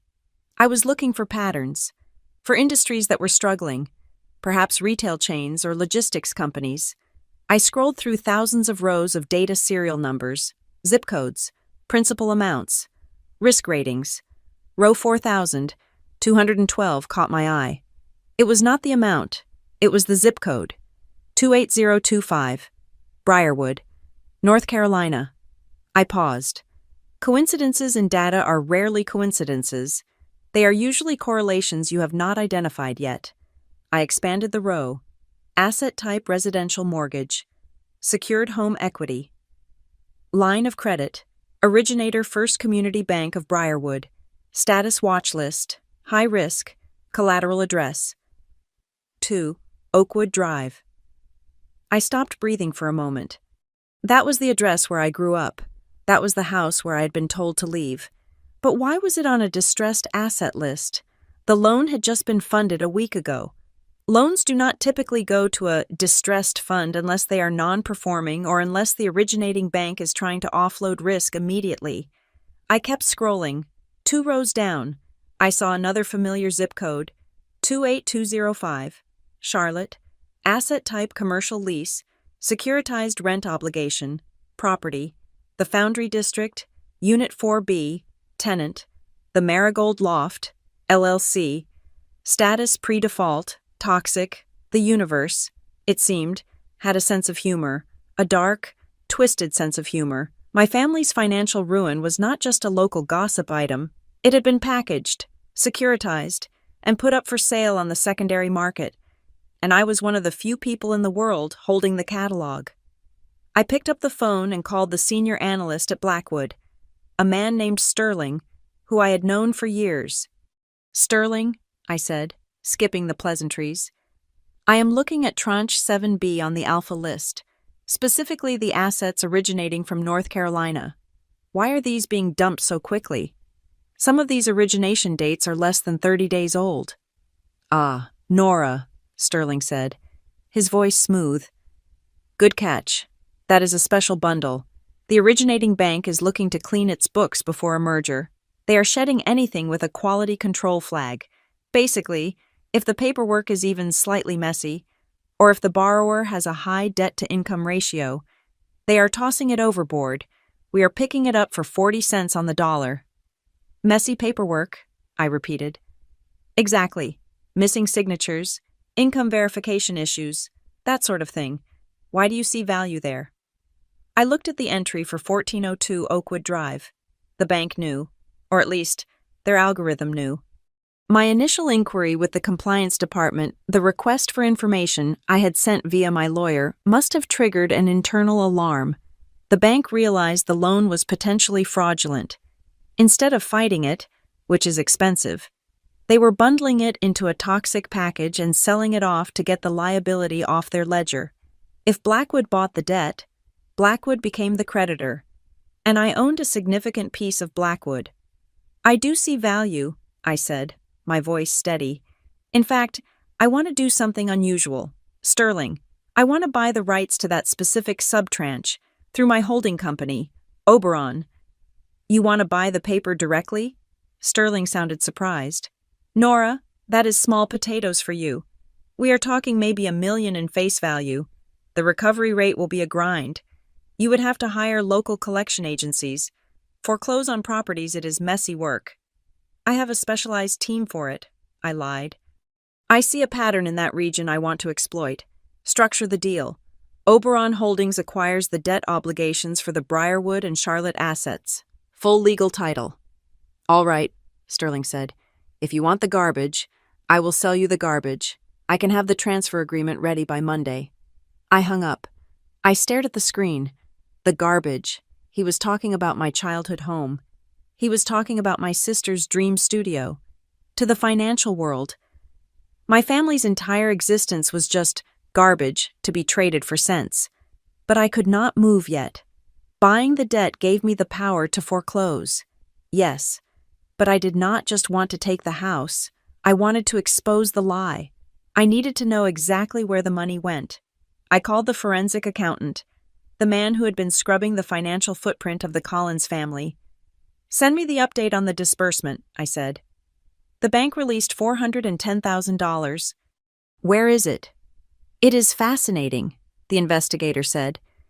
They did not even try to wash it. It is clumsy. Amateurs. Walk me through it. Okay. So the money hits your father's joint account on December 1st. Within 2 hours, he wires $120,000 to Marigold Loft LLC. That matches the business plan. And the rest? Here's the kicker, he said. He wrote a check for $60,000 to Apex Roofing and Siding. I looked up Apex. It is a shell company registered to a P.O. box in a strip mall 3 towns over. The registered agent is a buddy of your father's from the Rotary Club. 2 days later, Apex transfers $55,000 back to a personal account held by Marina Collins. I felt a chill run down my spine. They faked the renovation, I whispered. Completely, the investigator confirmed. There is no roof repair. They invoiced the bank for work that was never done, paid a kickback to the friend who owns the shell company, and then funneled the cash directly to Marina. And get this, Marina used that money to pay off credit card debt. She paid off a $20,000 balance on an Amex and put a down payment on a luxury lease for a new Range Rover. I closed my eyes. They did not just steal my name. They stole the bank's money, under the guise of home improvement, to pay for Marina's lifestyle. This was not just civil fraud. This was money laundering. And the remaining balance, I asked. Your dad paid off 3 suppliers who were threatening to sue him. But here's the tragic part. Nora. He is already behind again. He took new deposits on a job yesterday and used that money to pay the interest on the old loans. He is bleeding out. The $400,000 bought him maybe 3 months of silence. After that, the house of cards falls. I thanked him and ended the call. I sat in my office, the city lights reflecting in the glass. The picture was complete. They had turned me into a moral ATM. They accessed me not by asking, but by taking. They assumed that because I was far away and doing things online, I was a victimless crime. They thought the bank would just absorb the loss if things went wrong, or that I would silently pay it off to avoid shame. They had gambled everything on my silence. But now, I held the winning ticket, on Monday, when the deal with Blackwood closed. Oberon Holdings would legally own the mortgage on 1402 Oakwood Drive. Oberon Holdings would own the lease guarantee on the Marigold Loft. I would not be their daughter anymore. I would be their landlord. I would be their bank. I looked at the calendar. The annual Winter Gala for the Open Door Initiative, the charity for homeless youth I supported, was coming up in 2 weeks. It was going to be a high-profile event. And then a thought struck me. A thought so perfect, so symmetrical, that it almost felt like destiny. My parents were obsessed with social climbing. They loved being seen. I picked up my phone and called the director of the charity. Sarah, I said, it is Nora. For the gala. I know I usually stay anonymous, but this year, I think I am ready to step out. I am ready to be the honoree. Nora. That is wonderful, Sarah cried. We have been wanting to celebrate you for years. There is one condition, I said. I want to invite a delegation from my home state, a group of community leaders from North Carolina. I want you to send a VIP invitation to Warren and Elaine Collins and their daughter Marina. Tell them they have been selected as guests of honor representing regional philanthropy. Do not mention my name. Just say the foundation wants to honor their commitment to family values. I can do that, Sarah said, though she sounded confused. But why? Because, I said, I want them to see what I have built. I want them to be in the room when the lights come on. I hung up. It was a trap, a beautiful, glittering trap. They would come to Chicago thinking they were being honored. They would walk into the ballroom thinking they had finally made it to the big leagues, and I would be there, waiting. I looked back at the spreadsheet on my screen. I highlighted the row for 1402 Oakwood Drive. I changed the cell color from red to green. Go live in the streets, my father had said. I smiled. It was the first time I had smiled in weeks. It was not a warm smile. It was the smile of a chess player who sees mate in 3 moves. You told me to live in the streets, Dad, I said to the empty room. But you forgot one thing. In America, everything is for sale, even the street. And I just bought the pavement you are standing on. I forwarded the instructions to Marcus. Execute the buy order for the Blackwood debt tranche. Ensure the transfer of title is recorded by Friday. And Marcus sent a notice of change of servicer to the borrowers. But keep the name generic. Let them think it is just another bank. I wanted them comfortable. I wanted them to sleep soundly in a house they no longer owned, dreaming of a success they had stolen, right up until the moment I turned on the lights. The streets were mine now, and it was time to collect the toll. The grand ballroom of the Peninsula Hotel in Chicago smells of expensive lilies and old money. It is a scent I have grown accustomed to, a mixture of heavy perfume, starched linen, and the metallic tang of chilled champagne. Tonight, I was not wearing the hooded sweatshirt and jeans that my family associated with my computer habits. I was wearing a custom-tailored gown of midnight blue silk, structured with sharp architectural lines that made me look less like a debutante and more like a weapon. My hair was pulled back into a severe, polished chignon. Around my neck, I wore a single strand of diamonds not rented, but owned that caught the fractured light of the chandeliers above. I stood on the balcony overlooking the ballroom floor. It was 7 o'clock. The guests were beginning to trickle in. This was the winter gala for the Open Door Initiative. For 5 years, I had been a ghost donor, a name buried in blind trusts and LLCs. Tonight, I was stepping into the light, but I was not watching the philanthropists or the city council members. I was watching the entrance. At 7:15, they arrived. I had arranged for a private car to bring them from the airport, a touch of luxury that I knew would disarm them. They walked through the double doors with the wide-eyed hunger of tourists who believe they have finally been invited to the royal court. My father, Warren, wore his tuxedo from 20 years ago. It was a little tight around the waist, the lapels slightly too wide for current fashion, but he walked with his chest puffed out, scanning the room for someone important to shake hands with. My mother, Elaine, was in a gold sequined dress that was far too loud for a black tie event in Chicago, where wealth whispers rather than screams. She was gripping Warren's arm, her eyes darting around, calculating the net worth of the room, and Marina wore white. Of course she did. She floated in like a bride, wearing a dress that I recognized from a high-end rental site. She had a hand on the arm of her fiancé, Graham, but her attention was entirely on her phone. She was filming. She was panning her camera across the room, capturing the ice sculptures, the orchestra, the waiters with silver trays. I could practically see the captions she was typing. Chicago Nights, VIP access, networking with the elite. They had no idea why they were here. My invitation had been vague, citing their regional leadership and a desire to connect communities. They assumed their reputation in Briarwood had somehow transcended state lines. They thought they were being recognized for who they were. They were about to be recognized for who I was. I stayed in the shadows of the mezzanine, watching them. A waiter offered them champagne. My father took a glass and immediately started talking to a man standing near a pillar. I knew that man. He was the CEO of a major logistics firm. I watched as my father laughed too loudly at something the man said. Clapping him on the shoulder, the CEO flinched slightly, offering a polite, tight smile before excusing himself. Warren didn't notice the rejection. He turned back to Elaine, beaming. He thought he was winning. "They look happy," a voice said beside me. I turned. It was Sarah, the director of the foundation. She looked nervous. "They look comfortable," I corrected. Comfort is dangerous when it is based on a lie. "Are you sure about this?" "Nora," Sarah asked. "The introduction, it is specific." "Read it exactly as I wrote it," I said.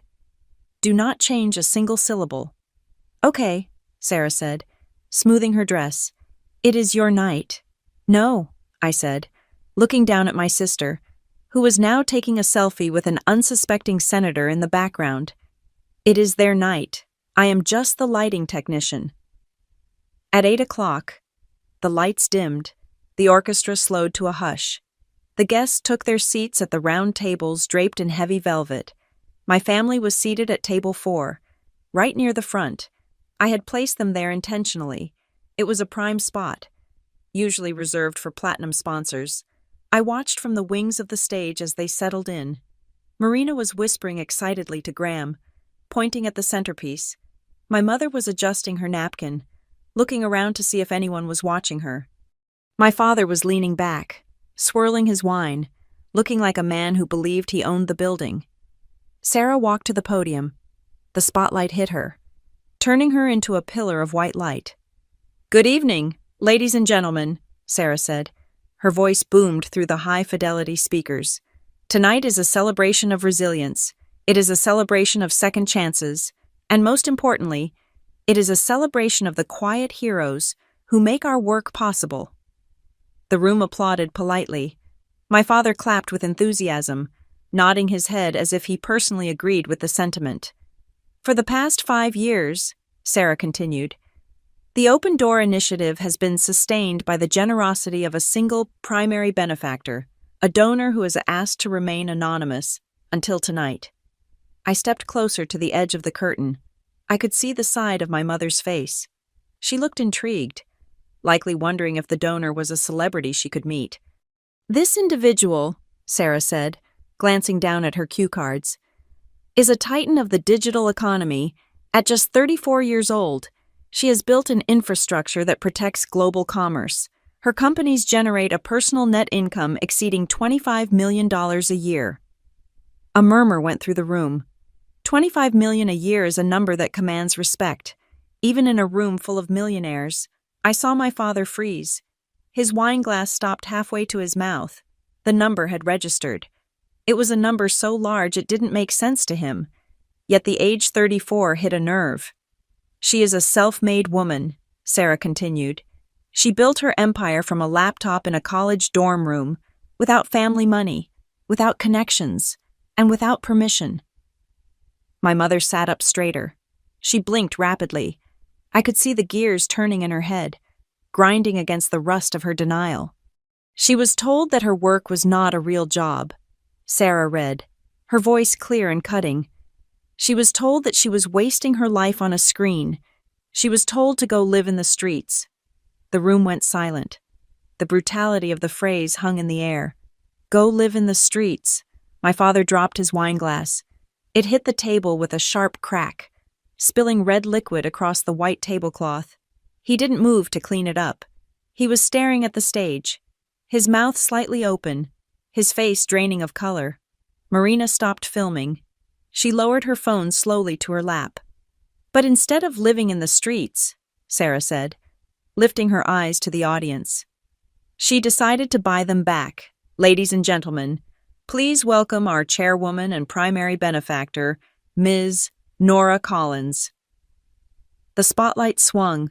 It cut through the darkness and found me as I walked out from the wings. The applause was thunderous. It washed over me like a physical wave, but I did not hear it. All I heard was the silence coming from table 4. I walked to the center of the stage.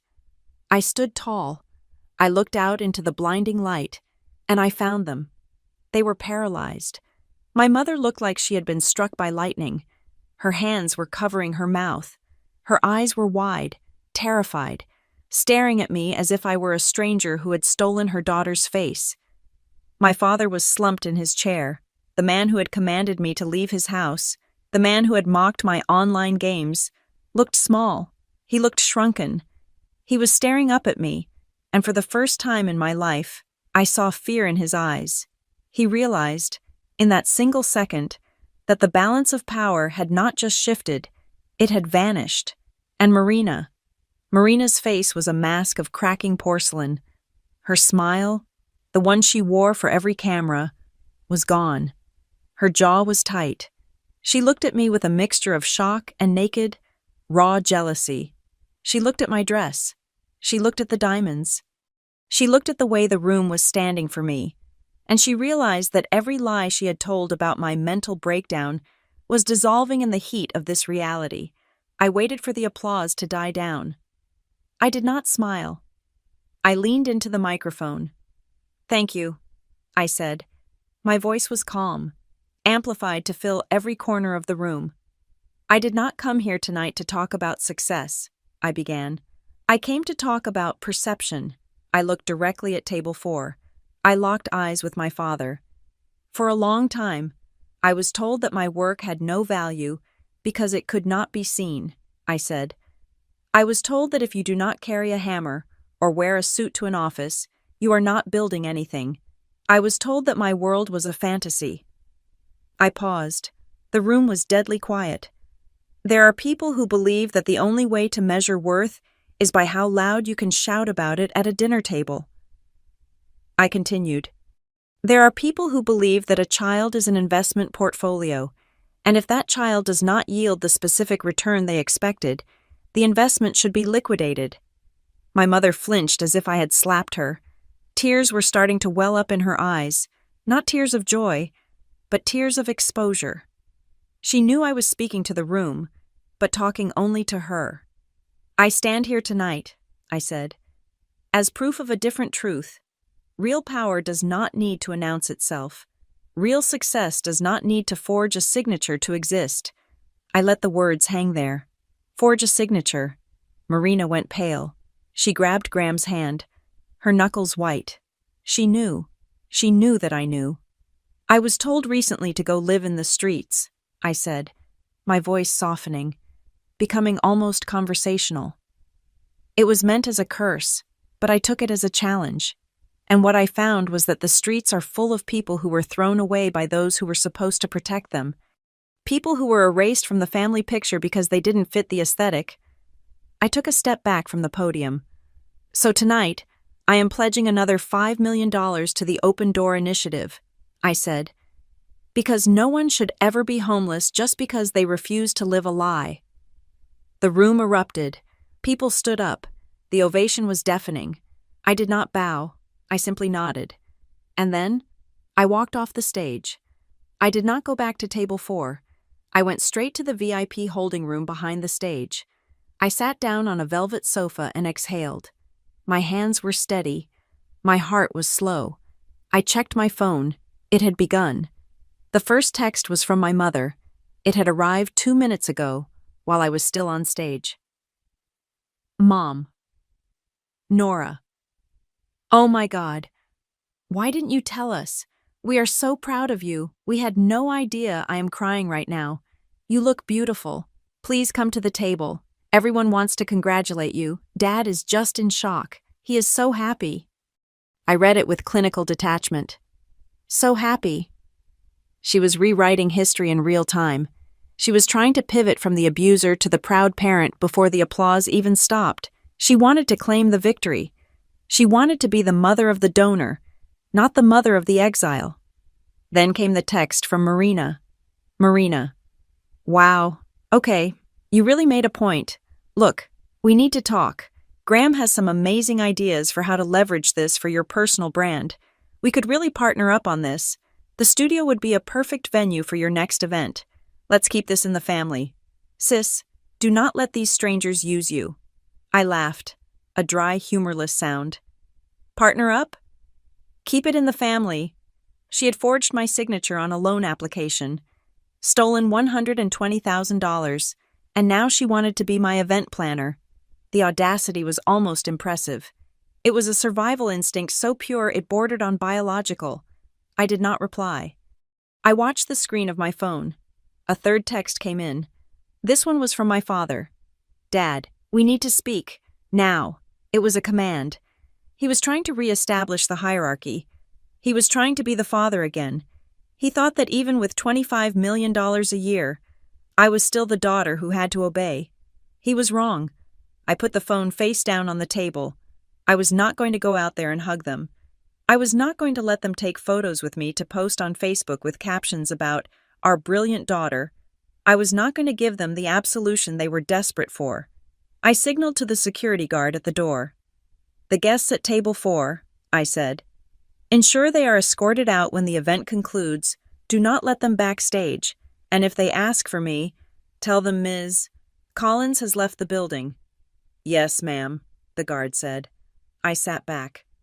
I imagined them out there, surrounded by the elite of Chicago, smiling their frozen smiles, terrified that someone would ask them why their daughter hadn't mentioned them in her speech. They were trapped in the spotlight I had created, forced to perform the role of the proud family while knowing, deep down, that they were frauds.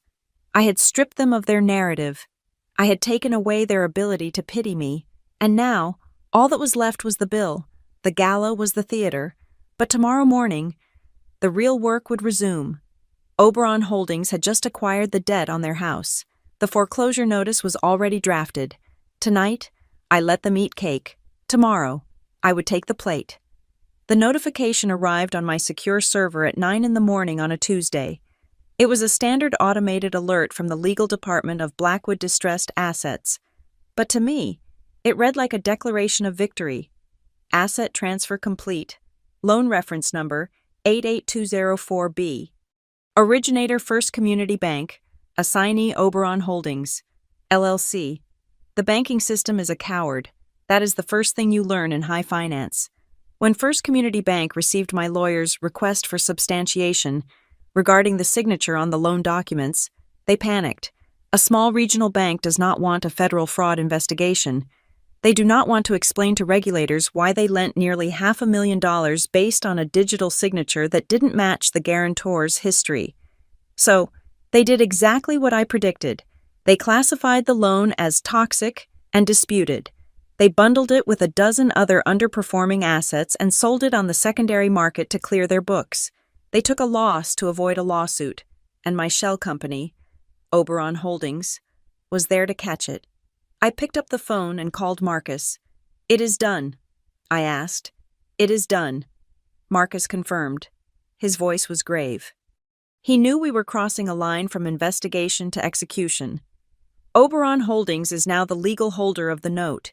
You possess the mortgage on 1402 Oakwood Drive and the commercial guarantee on the Marigold Loft lease. Legally, you are no longer their daughter in this transaction. You are their creditor. And the terms of the sale, we bought it at 42 cents on the dollar," Marcus said. "The bank was desperate to unload it. But Nora, you need to understand the position this puts you in. You have the right to accelerate the debt. You can demand full repayment immediately due to the breach of contract regarding the signature. If they cannot pay, and we know they cannot, you have the right to foreclose. Today." "I know my rights, Marcus," I said, staring at the digital deed on my screen. "I wrote the strategy." "This is not just business anymore," he said softly. "This is a guillotine." "They built the machine," I said. "I am just pulling the lever." I hung up. I did not feel a rush of adrenaline. I felt the cold, heavy certainty of gravity. Meanwhile, the pressure on the other end of the line was mounting. My private investigator sent me an update from Charlotte. The Marigold Loft was collapsing before it had even opened. Marina had spent the initial loan disbursement on the fake roof repair kickback and her new car. She had barely $20,000 left in the business account, but the landlord of her studio, a commercial real estate shark named Mr. Vance, had smelled blood. When the bank flagged the loan as disputed prior to selling it, they froze the remaining line of credit. Marina went to swipe her business debit card to pay the contractor for the flooring, and it declined. The contractor walked off the job. Then Mr. Vance issued a notice to cure. The report from the investigator detailed the panic. Marina was currently liable for 6 months of back rent penalties due to the breach of the improvement clause. She needed $36,000 by Friday, or she would be evicted and sued for the full value of the 5-year lease. That is when the phone calls started. They did not call to apologize for the forgery. They did not call to ask if I was okay after the emotional exposure at the gala. They called because the water was rising past their necks, and they remembered I was the one with the boat. My phone rang. Dad, I let it go to voicemail. My phone rang again. Mom, I let it go to voicemail. Then came the texts. The tone had shifted violently. Gone was the aggression of Thanksgiving. Gone was the cold dismissal. In its place was a cloying, desperate sweetness that made my stomach turn. Mom. Nora. Honey. We are still in Chicago. We decided to extend our trip. We miss you so much. The gala was overwhelming. We are so proud. We just want to see you. Just a quiet family dinner. Please, Dad. Your mother is right. We have been too hard on each other. Let's put the past behind us. We are a family. We need to stick together. Let's meet. They were terrified. They knew I had money $25 million a year, the announcer had said, to them. I was no longer the failure living in a rental. I was a winning lottery ticket. They thought that if they could just get me in a room, if they could charm me, flatter me, and play the family card, I would write a check to make the scary letters from the landlord go away. They wanted to meet, so I gave them a meeting. I replied to my mother with a single location and time. Me Thursday, 7 p.m., Sepia on Jefferson Street, private room, we will talk. I did not say dinner. I did not say love you. I chose Sepia because it was neutral ground elegant, Michelin-starred, and intimidatingly expensive. It was a place where business was conducted, not where families hugged. On Thursday afternoon, hours before the meeting, Marina tried to flank me. My phone buzzed with an incoming call. It was her. I answered on the third ring. Nora. Her voice was breathless, tight with stress. Nora, thank God you picked up. Mom and Dad are losing it. They are talking about asking you for a bridge loan tonight. Is that what they are calling it? I asked, typing on my keyboard, not breaking my work rhythm. A bridge loan implying there is solid ground on the other side. Marina. Look, I know you are mad, Marina said, rushing her words. I know the signature thing was messy, but I did it for us, to build something for the family name. You have to understand. The pressure on me is insane. You forged my name to buy a Range Rover. Marina, I said, do not talk to me about pressure. Silence on the line. She knew I knew. Okay, she whispered. Then her voice hardened, shifting into a negotiation tactic she must have read in a business blog. Listen, the studio is going to be huge. The Marigold Loft is projected to do $500,000 in revenue the first year. I am willing to cut you in. If you cover the shortfall with the landlord, it is just $36,000. That is nothing to you. I will give you 10% equity. Silent partner. You get a check every quarter. We keep this between us. Mom and Dad don't even have to know you saved me. I stopped typing. She was trying to bribe me with 10% of a business that was technically already bankrupt, funded by a loan she had stolen from me. The delusion was absolute. She truly believed she was a player in the game. Marina, I said, you do not have 10% to give. You do not own the studio. You do not own the lease. You barely own the car you drove to Chicago. I am the founder, she snapped. I have the vision. You have a debt, I corrected. And you are drowning. You are calling me because you think I am a resource. You think that if you offer me a slice of your imaginary pie, I will open the vault. I am offering you a chance to be a good sister," she cried, her voice cracking. "If I lose this studio, I lose everything. Graham will leave me. The town will laugh at me. Do you want that? Do you want to destroy me just to prove a point?" "I am not destroying you," I said calmly.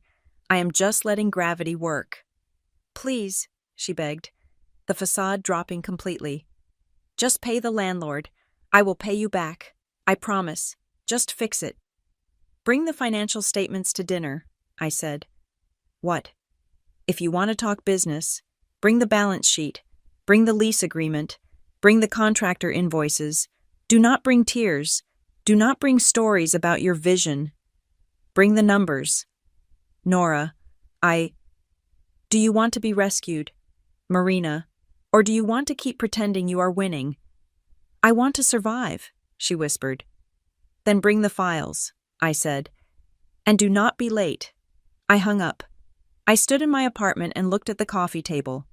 On it sat a single, thick leather folder. It was charcoal gray, unbranded, ominous. Inside was the anatomy of their destruction. Section 1. The forensic analysis. The high-resolution scans of the forged signature overlaid with Marina's handwriting samples from high school yearbooks and birthday cards. The match was undeniable. Section 2. The money trail. The flowcharts showing the $410,000 moving from the bank to my father, then to the Shell Roofing Company, and finally to Marina's personal accounts. It was a visual map of embezzlement. Section 3. The character assassination, the screenshots of the prayer chain, the texts from Tessa, the mental breakdown posts, and Section 4, the transfer of debt, the legal document, stamped and notarized, transferring the mortgage of 1402 Oakwood Drive and the Marigold Loft guarantee to Oberon Holdings, LLC. I dressed slowly. I chose a black suit, tailored sharply, with a white silk blouse, no jewelry, no softness. I looked like what I was a specialized instrument of corporate correction. I took the elevator down to the lobby. Elias, my driver, was waiting. "Sepia, Ms. Collins?" he asked. "Yes, Elias." The city was dark, the wind howling through the canyons of steel and glass. I sat in the back of the car, my hand resting on the folder. I thought about the last time we sat at a table together, the turkey, the crystal glasses, the way my father had pointed at the door. Go live in the streets. He had wanted to teach me a lesson about the real world. He wanted me to understand that without his protection, I was nothing. Tonight, I was going to teach him the curriculum I had mastered. I was going to teach him that in the real world, protection is just a nice word for leverage, and the person who holds the debt holds the soul. We pulled up to the restaurant. The valet opened the door. The cold air hit my face, bracing and clean. I walked into the restaurant. The hostess recognized me immediately. "Ms. Collins," she said, lowering her voice. "Your party is already seated in the private dining room. They arrived 30 minutes early." Of course they did. They were anxious. They were probably rehearsing their lines. "We love you. Nora, we are so sorry. Nora, by the way, can you sign this check?" Nora, "Thank you," I said. I walked down the corridor, the folder tucked under my arm. The sounds of the main dining room faded away. I reached the heavy wooden door of the private room. I paused. I took a breath. This was not a reunion. This was not a family dinner. I placed my hand on the brass handle. I was not bringing money. I was not bringing salvation. I was bringing the one thing they had successfully avoided for 30 years. I pushed the door open. They looked up. My father, my mother, my sister. They were smiling, their faces tight with hope and fear, their hands gripping their menus like life rafts. I did not smile back. I walked to the head of the table, placed the gray folder on the white tablecloth, and sat down. The silence that followed was heavy enough to crush bone. "Hello," I said. "Let us look at the menu." The appetizers arrived. but nobody moved to pick up a fork. The waiters, sensing the air pressure in the room had dropped to a cyclonic level, placed the plates of delicate scallop crudo on the table and retreated as if they were fleeing a bomb site. My family sat across from me, wearing the masks they had hurriedly constructed in the 48 hours since the gala. My mother, Elaine, was radiating a terrifying level of warmth. She leaned forward, her eyes glistening with a moisture that was halfway between tears of joy and tears of panic. She reached for my hand, but I kept mine resting on the gray folder. "Nora," she breathed, her voice trembling with practiced emotion. "I still cannot believe it. That speech, it was powerful. I know we have had our differences, sweetie, but seeing you up there, it reminded me so much of when you were a little girl, always so determined. We are just so proud." My father, Warren, cleared his throat. He sat upright, expanding his chest, trying to occupy as much space as possible. He was attempting to project the image of the patriarch, the benevolent king granting an audience, rather than a man who was technically insolvent. "Your mother is right," he boomed, though his voice lacked its usual resonance. "You did good, Nora, real good. You know, I always told the guys at the club, my Nora, she is a quiet one, but she is plotting something big. I knew it. I pushed you hard because I knew you could take it. Iron sharpens iron, right?" And then there was Marina. She did not look at me. She looked at the tablecloth.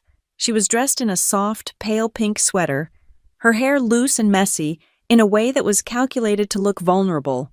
She was playing the victim. She was the fragile bird that had fallen from the nest, waiting for the big, strong sister to scoop her up. "I just miss you, Nora," Marina whispered, finally looking up with wide, wet eyes. "I miss us.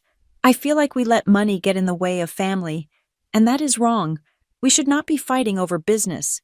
It was a masterclass in manipulation. If I were the person I was 10 years ago, I might have cracked. I might have believed that they truly cared.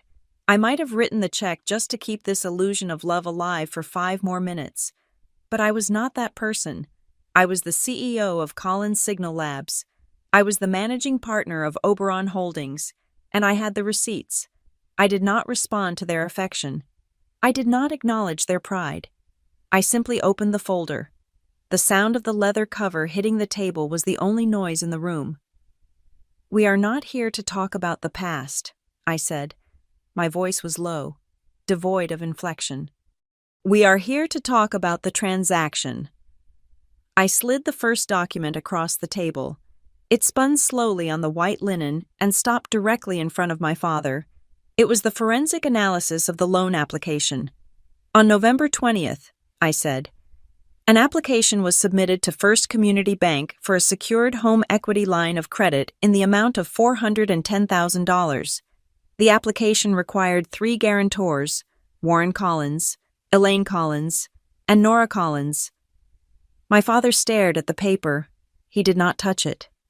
"The signature on the 3rd line," I continued, "was digitally applied. It mimics my signature from roughly a decade ago. However, the pressure points are inconsistent with my current biometric profile, and the IP address used to affix the signature matches the Wi-Fi network at a residence in Briarwood, specifically, Marina's bedroom." Marina flinched. She pulled her arms tight around herself. "Nora," my father started, a bead of sweat appearing on his forehead. "Now, hold on. We discussed this.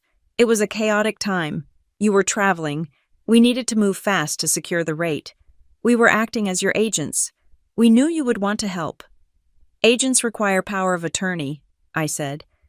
"You did not have that. What you had was a desperation to cover your debts." I slid the second document, the flowchart of the funds. "The bank released the funds on December 1st, I said. $120,000 went to the Marigold Loft. $60,000 went to a shell company called Apex Roofing. Apex Roofing performed no work on the house. Instead, they transferred $55,000 to a personal checking account belonging to Marina Collins." I looked at my sister. "That is money laundering. Marina, It is felony fraud. You stole from the bank. You stole from me. And you used a fake contractor to wash the money so you could buy a Range Rover. Marina's face crumpled. I needed a car for client meetings. I have to look successful to get business. You do not understand the industry. Nora Image is everything. And the rest of the money? I asked, looking at my father. It went to pay off lumber suppliers who were about to put a lien on your truck. You are insolvent, Dad. Collins Renovation Group is bankrupt. You used my credit score to buy yourself 3 more months of pretending you are a businessman. The air in the room vanished. The proud parent's mask disintegrated. Beneath it was just fear and ugliness. Con, my father spat, his face turning a mottled red. You invited us here to humiliate us. Is that it? You think because you have money now, you can sit there and judge us. We fed you, we clothed you, we gave you a home. You kicked me out of that home, I reminded him gently. On Thanksgiving, you told me to go live in the streets. That was tough love, he shouted, slamming his hand on the table. The silverware rattled. And look where it got you. You are rich. You should be thanking me instead. You are hiring private investigators to spy on your own blood. I did not hire them to spy, I said. I hired them to defend myself against the campaign you launched to destroy me. I slid the third document across, the screenshots, the prayer chain posts about my mental instability, the texts from Tessa about me being homeless, the comments Marina made about me being jealous and broken. You knew I would find out about the loan, I said. So you tried to destroy my credibility in advance. You painted me as crazy and destitute so that if I challenged the signature, the town would believe I was lying. You tried to murder my reputation to cover your theft. My mother burst into tears. It was a loud, wailing sound that drew looks from the waiters outside the glass door. We did it for Marina, she sobbed. She has so much potential. Nora. She just needed a start. You have everything. You have millions. Why are you so greedy? Why can't you just let her have this one thing? What is $400,000 to you? It is nothing. I looked at her, really looked at her. What is my future to you? Mom, I asked. She stopped crying for a second, confused. What? You said you did it for Marina's future. You were willing to commit a felony, destroy my name, and ruin my credit for her future. So I am asking you, what is my future worth to you? Am I just a fuel source? Am I just something you burn to keep her warm? You are strong, she sniffed. You can handle it. Marina needs help. That is what families do. The strong help the weak. No, I said. Families do not steal identities. Families do not frame each other for mental illness. You are so selfish, Marina hissed. She dropped the victim act entirely. Her eyes were hard, flashing with hatred. You sit there in your designer suit and your diamonds, acting superior. You are jealous. You have always been jealous because Mom and Dad liked me better. So now you want to crush me. You want to see me fail. I do not care if you fail, I said. I care that you used my name to play your game. So what? Marina snapped. You are rich. Just pay it off. If you do not, I lose the studio. I lose the lease. I lose everything. Is that what you want? You want to see your little sister on the street. Hygiene, I said. Financial hygiene. That is what I want. Stop talking like a lawyer, my father yelled. You are my daughter. I am telling you to fix this. Write a check, clear the debt, and we will never speak of this again. That is the least you owe us after the stunt you pulled at the gala. I stared at him. The entitlement was a disease. It had eaten his brain. He truly believed that his authority superseded federal law. I reached into the folder and pulled out the final document. I cannot write a check to the bank, I said, because the bank does not own the loan anymore. My father frowned. What? The bank sold the debt, I said. They considered it toxic because of the fraud dispute. They sold the mortgage on the house. They sold the guarantee on the studio lease. Sold it to who? Marina asked, her voice trembling. To a holding company called Oberon Holdings, LLC. I watched their faces. The name meant nothing to them. "And who is that?" my father asked. "Some collection agency. I will deal with them. I will tell them. I am Oberon Holdings," I said. The silence that fell was absolute. It was the silence of a heart stopping. My father's mouth opened, but no sound came out. My mother gripped the edge of the table until her knuckles turned white. Marina looked as if she were going to be sick. "I bought the debt," I said. "I own the mortgage on 1402 Oakwood Drive. I own the commercial lease on the Marigold Loft. I am your creditor. I am your landlord. And I am the plaintiff." "Did you buy our house?" my mother whispered. "I bought the paper you signed," I corrected. "And because the loan was obtained through fraud, and because the funds were misused, the contract is in default. I have the legal right to foreclose on the house and evict the studio. Today—" "You wouldn't," my father said. His voice was shaking. "You wouldn't dare. We are your parents." "You told me to go live in the streets," I said. "You set the standard for how this family treats housing security." "Nora, please," Marina begged, tears streaming down her face again, real ones this time. "Please don't. My friends, my fiancé, if they find out I am evicted, my life is over." "Your life is not over," I said. "But your lie is—" I placed 2 final sheets of paper on the table. They were stapled separately. "I am giving you a choice," I said, "which is more than you gave me." I pointed to the document on the left. "Option A," I said. "You sign this confession. You admit to the forgery and the misappropriation of funds. You agree to a strict repayment plan. Every dollar of the $410,000 must be repaid to Oberon Holdings, with interest. Marina, you will liquidate the Range Rover. Dad, you will liquidate your truck. You will make monthly payments. In exchange, I will seal the confession. I will not file a criminal report with the FBI. You keep the house, but you live in it knowing I own it. And you never, ever speak my name in public again." I pointed to the document on the right. "Option B," I said. "You refuse? I leave this room, and I upload the evidence folder to the FBI Financial Crimes Division. I file a civil lawsuit for identity theft. I initiate immediate foreclosure proceedings on the house and the studio. You will be evicted within 30 days, and given the amount of the theft, you will likely face prison time." My father looked at the papers. He looked at me. His face was purple with rage and humiliation. "You are threatening us," he hissed. "You are blackmailing your own family." "No," I said, standing up. "I am negotiating. You tried to steal from me because you thought I was weak. You thought I was just a daughter. You forgot that I am also a business. If you do this, I lose everything," Marina screamed, lapsing into a panic that stripped away her composure. "Graham will leave me. I will be a nobody." I looked down at her. "What do you lose?" "Marina," I asked softly. "You lose a studio you didn't pay for. You lose a car you didn't earn. You lose a reputation you didn't build. You are not losing yourself. You are just losing the pedestal you built on my back." My father started to stand up. "You sit down," he roared. "You do not walk away from me." I did not sit. I buttoned my blazer. For 34 years, that voice had made me freeze. It had made me small. But tonight, it just sounded like noise. It sounded like a tenant shouting at a landlord. "I am done sitting," I said. I looked at my mother. She was staring at the documents, her hands shaking as she reached for the pen. She knew. She was the survivor. She knew the game was over.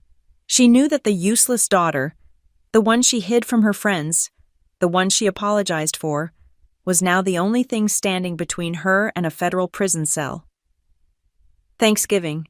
You told me to go live in the streets," I said, my voice steady and cold as the Chicago wind. "So I bought the street, I bought the pavement, the asphalt, and the ground beneath it. It is mine, legally, cleanly." I turned toward the door. "And now," I said, "I am going to walk on it, alone." "Nora!" my father screamed. I did not look back. I walked out of the private room, past the stunned waiters, and out into the crisp night air. I left the folder on the table, I left the pen, and I left them with the only thing they had ever truly given me: the consequences of their own actions. The city lights blurred as I stepped into my car, but for the first time in my life, the path ahead was perfectly clear. Thank you so much for listening to my story. I know family can be the hardest battlefield of all. I would love to know where you are tuning in from. Are you listening from a high-rise in the city, a quiet room in the suburbs, or maybe on your drive home? Please comment below and let's share our thoughts. If you enjoyed seeing justice served, please subscribe to Maya Revenge Stories, like this video, and hit that hype button so this story can reach even more people who need to be reminded that sometimes the best revenge is just owning the truth. Stay strong.